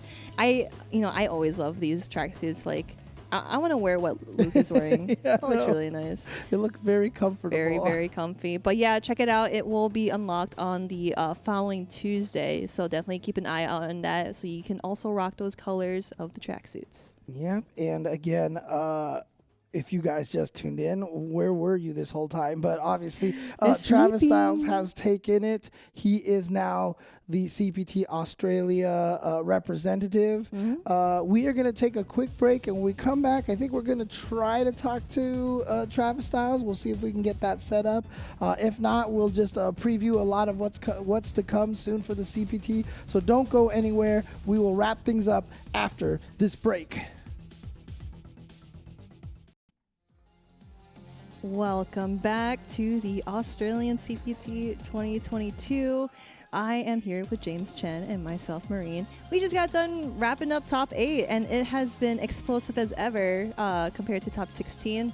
It's been crazy. You know, these Australian players are seriously so freaking strong. But yeah, so can you give us a little more info of like what happened? Who is our grand champion of this TPT? I mean, again, coming into this top 16 and just judging from, the results from last year, you would imagine that Travis Styles was probably the favorite coming into this, and you can see why here. He is the official qualifier for the CPT 2 years running again. But I mean, talking about the amazing run that Panda had through losers bracket, starting top 16 in loser side. We don't see it here on this one because this is just the top 8, but yesterday he defeated Freezer and a Wild Llama to start things off. And then just these crazy matches versus Shen Khan and Rumors, Insomniac coming down literally to the last game, last round, last second, finally falling to ROF. And ROF, making the 0-2 comeback against Rumors as well. So that result right there changed a lot of things as well because, ROF might have run into Panda a little bit earlier had it been the other way. And who knows what could have happened. But it didn't matter to Travis Styles because he was just like, you know what? I'm just going to coast through the winner side. No problem. Easy peasy. And once again, your Australian representative for the Capcom Pro Tour. Yeah, definitely. I was also going to mention that like his run where you see 3 O's, 3 1s, and 3 zeros, and especially in top 16, just clean 2 O's. So he's just been really consistent and just knowing like what to do in every match. So of course, the top contender of the Australian FGC, of course, being in the Capcom Cup. That's so cool, dude. That's awesome. Seriously, so consistent. I think we're going to try to speak to Travis. I'm not sure if we have that quite set up yet. I'll see from home base, mother base over there, what the word is on the Travis Styles interview at this point in time. See if we can get him ready to go. We try to set that up for you guys. All right, so I think we do have Travis on the line, so let's see if we can bring him on over here. Mr. Travis Styles, two-time Australian Capcom Pro Tour champion. Marine and James. I mean, look. How you guys going? Thank you. I'm going well. Good. I'm going well. It's late there, right? Yeah, Like it's 3 super a.m.? late here. So thanks for keeping us up. Sorry. Hey, I'll be quick. He did his job. He ran through everybody as quickly as possible. Oh yeah, no, that's true. here. That's true. So, I mean, look, not to ask the generic question here, but, I mean, how are you feeling right now? How does it feel to be the two-time Australian back-to-back representative? It feels good. Yeah. I'm just sad. I'm sad that I had to beat like ROF, but I know that like in the Western Warrior that he'll come through that to take the second CPT spot. So like it's like I think that would be like a good way to send off like Street Fighter 5. It's because like we're no longer teammates, but we still have the like camaraderie. Right. So like I really want him to win the next one when we go to Capcom Cup. So that is it's a good question here. So now that you've qualified here, are you going to continue to play in the Unga Down Under? Hell yeah! Hell yeah! Are you gonna They pay, man. They pay. It's like Yo, that's wild, bro. tournament. Apparently, there's like a maybe I don't know. There's like a prize for maybe the top on the leaderboard. Okay. Oh, fair okay. Enough, fair enough. Yeah, yeah. You're just there to it's better collect. now. Yeah, I'm just there to collect. And now I have like, there's no pressure on me because I've already Oh, secured man. the spot. So I can just do what I want and like I can go crazy and like. Yeah, I'm You're a free unstoppable man. You do your thing. Yeah. Well, now that you have qualified for Capcom Cup, is there any way that you're going to like train to, compete against like one of the top players in all the different regions that are going to be there? Is there some sort of like special training, or are you just gonna like chill and just like hang out, see what you can do? Probably chill. I don't know. I'll Yeah, probably be lying sure. if Yeah, I that said works too. That I was gonna be like practicing a lot. I don't know. I'm quite busy with uni and like. Oh, sure. I think as it comes to it, then I'll start practicing. But like, I don't think like you really need to practice Street Fighter 5 much, like mechanically. I feel like it's more like a mental game than a physical game. Especially so many years in, so it's more like studying the player habits, like having good risk-reward strategy, and just having like a good mindset going into the tournament. Like I think maybe the favorite to win this tournament was maybe Shenkan. Oh, Yeah, that, like, definitely. I think he overthought like the tournament, and then it got in his head. I know that's how I felt in 2020 when I lost. Like I was so sure that I was gonna win the tournament, and then I got pieced out by Somniac. I mean, Thank God, Panda eliminated him. Well, I mean, speaking of Panda here, now obviously you got to play him twice, once in grand finals last year and this year as well. And he's obviously switched to the Luke. I'm sure he really wanted to fight you again. Have you two sparred a lot with the Balrog versus the Luke matchup? And how does that usually go between you two? I've actually played his Luke one time ever in a tournament, and Okay. I lost, but I was sandbagging. So it doesn't really, it was like the last tournament before this tournament. Oh, So okay. like I was just like, Yeah, I sure, wasn't really Travis, doing sure. anything. Don't I you wasn't get- really. I was sandbagging. His name is Travis Like, Styles. He's styling on them. Okay. Lull them into a trap, like get them to do stuff that's unsafe. Like, they don't really know. Yeah, I'm a sneaky man. That's how you get the W without practicing. You be super sneaky. Well, I guess I have just one fun question. So, if well, I know Balrog might be in like Street Fighter 6, but are there any other characters that you're looking forward to in Street Fighter 6 and that you want to try? The characters I like Chun-Li. I like Juri. Juri looks really. I Oh think yeah, she looks sick. so far. Yeah. I think that Chinese lady. I think she's Chinese. She's like female Fong. She looks really cool. Aki. yeah. Well, I don't know what character you're talking Yeah, about. I Right? know, We I have no forgot. idea. Maybe We it have was a dream. we have no Yeah. idea. What? But- What do you guys? You're making Anyway, stuff up. no, You're making stuff all you up. said was Chun-Li looks great, Juri looks great, everyone looks great so far, so Yeah. that's pretty cool. I'll probably play like a degenerate charge character. Probably, nice and Oh, easy. No, I mean My you said opponent walks forward for a second, they get hit by a random move. no, I you do love said that. though that you felt like Shen Khan was the favorite coming into this. I mean, did you? I mean, I felt like you just kind of ran through a lot of your opponents over here. Do you consider yourself the best in Australia right now? I mean, 100%, yeah. Yeah, let's go, let's Own go. up to it. Let's Own go, up to it. Let's go. Let's go. This is like the last tournament for the SF5, right? So Yeah. I think, Oh, I sure. I think I'm the goat of OCE SF5. And I'm just gonna claim that title as mine. Yeah, there you go. Yup. Yeah, and it's going to be really exciting to see you go up against everybody at the Capcom Cup. I mean, I guess the only thing, do you have any other questions or anything like that? Or No, like just keep kicking butt, Travis. Like Yeah. you're definitely like one of my favorite Balrog players, and I really am gonna root for you at Capcom Cup. yeah, I mean, do you have anyone to shout Appreciate out yourself? Plug your own streams and stuff like that, so people know I where don't to see the stream. most I have a beautiful man Twitch. in fighting games, right? So, I'm blushing. oh, man. I don't stream. I have a Twitch. It's just Travis Styles. I have a Twitter, Travis_Styles_.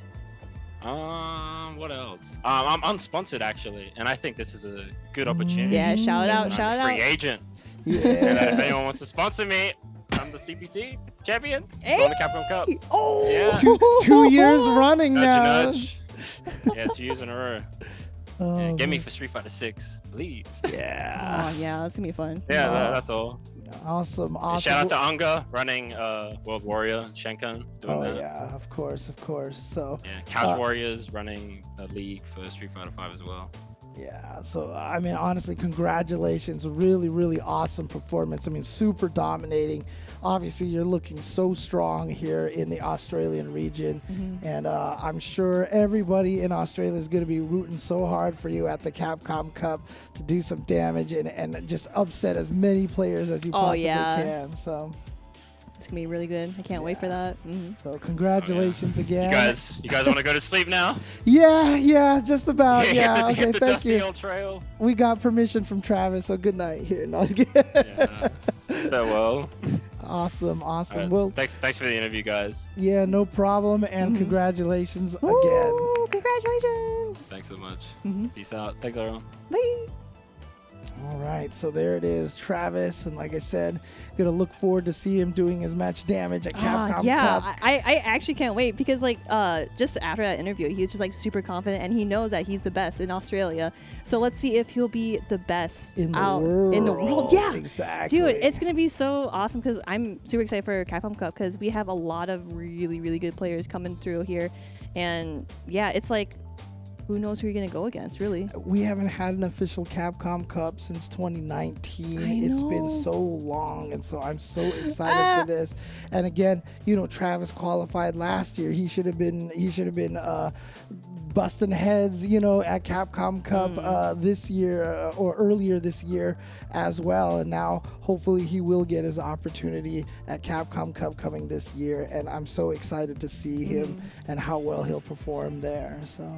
Yeah. So well, Alexa, we finally reached the finish line here. Yeah, but I mean, for Capcom Pro Tour, it's not quite done Yeah, yet. but because- here at the Australian CPT, guys, like thank you so much for tuning in, especially like hanging out with us late here in the US. Actually, I know that it's probably like 5 or 6. I can't remember what time it is in Australia, but again, like thank you so much for tuning in. We love you guys so much for just watching Street Fighter 5 action, of course, like getting hype with us for Street Fighter 6 too.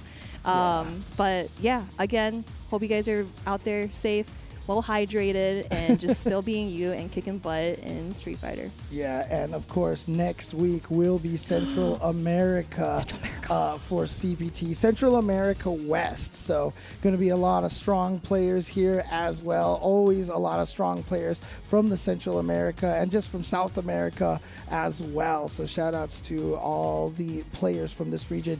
Make sure you register for this. It closes August 15th and we'll be streaming next weekend. And after that, I mean, there's 2 weekends in a row. 3 weekends Yeah, in a row, there's a I should schedule say. there. Central America West, South Africa, Brazil. So the action never stops here for the Capcom Pro Tour. Make sure you check that out. And if you're in those areas, make sure you register on time. Don't miss that registration Don't do period, it. Don't sleep. so that you can also face off against Travis Styles at the Capcom Cup by qualifying as well. Well, I think it is time. I think that's it here. Yeah. Any final thoughts on this tournament here, Marine?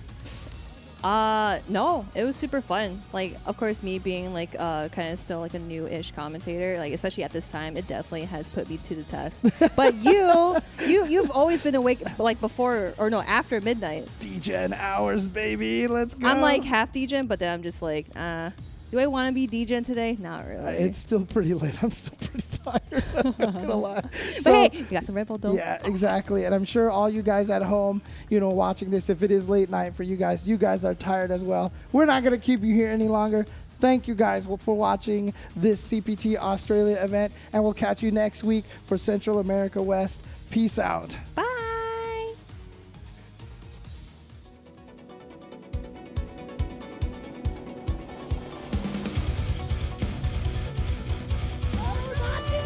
And I love the walk under from Shenkan to get the corner position. I think a lot of times you kind of get an idea. Oh boy. Oh, the resets. Okay. For the electricity trigger.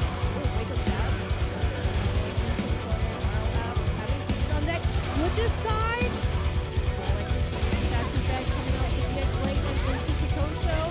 All this time.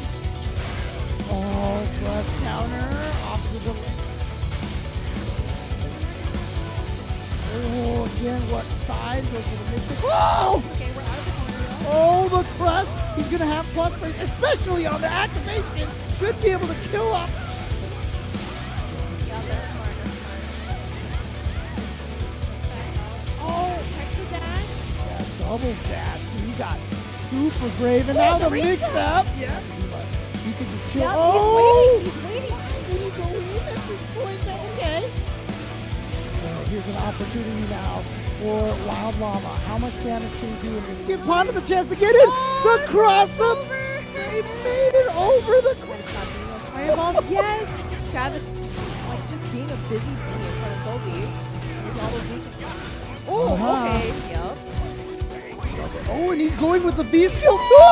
Dash and then just do a punch off that. But with the jump in, no punish. Yeah, Ken with that drop down here. It's really interesting. The Cemetery Gate's definitely playing a very turtley Blanca, but not this round. But no anti-air. Oh, what? No anti-air, but we got to punish. Doing really well against Shen Khan. Yeah, right there, the dash. Yeah. Oh, it definitely punishes the sneak there, but there's going to be A couple of crucial drops from Honda, and he goes to the other side. Okay, yes, that plays spoiler to that. Mom is going to do the follow-up here. Yes.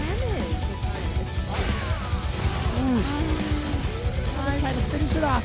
And here we go. He's just blocking. Another one. He was hoping that he would just push something out.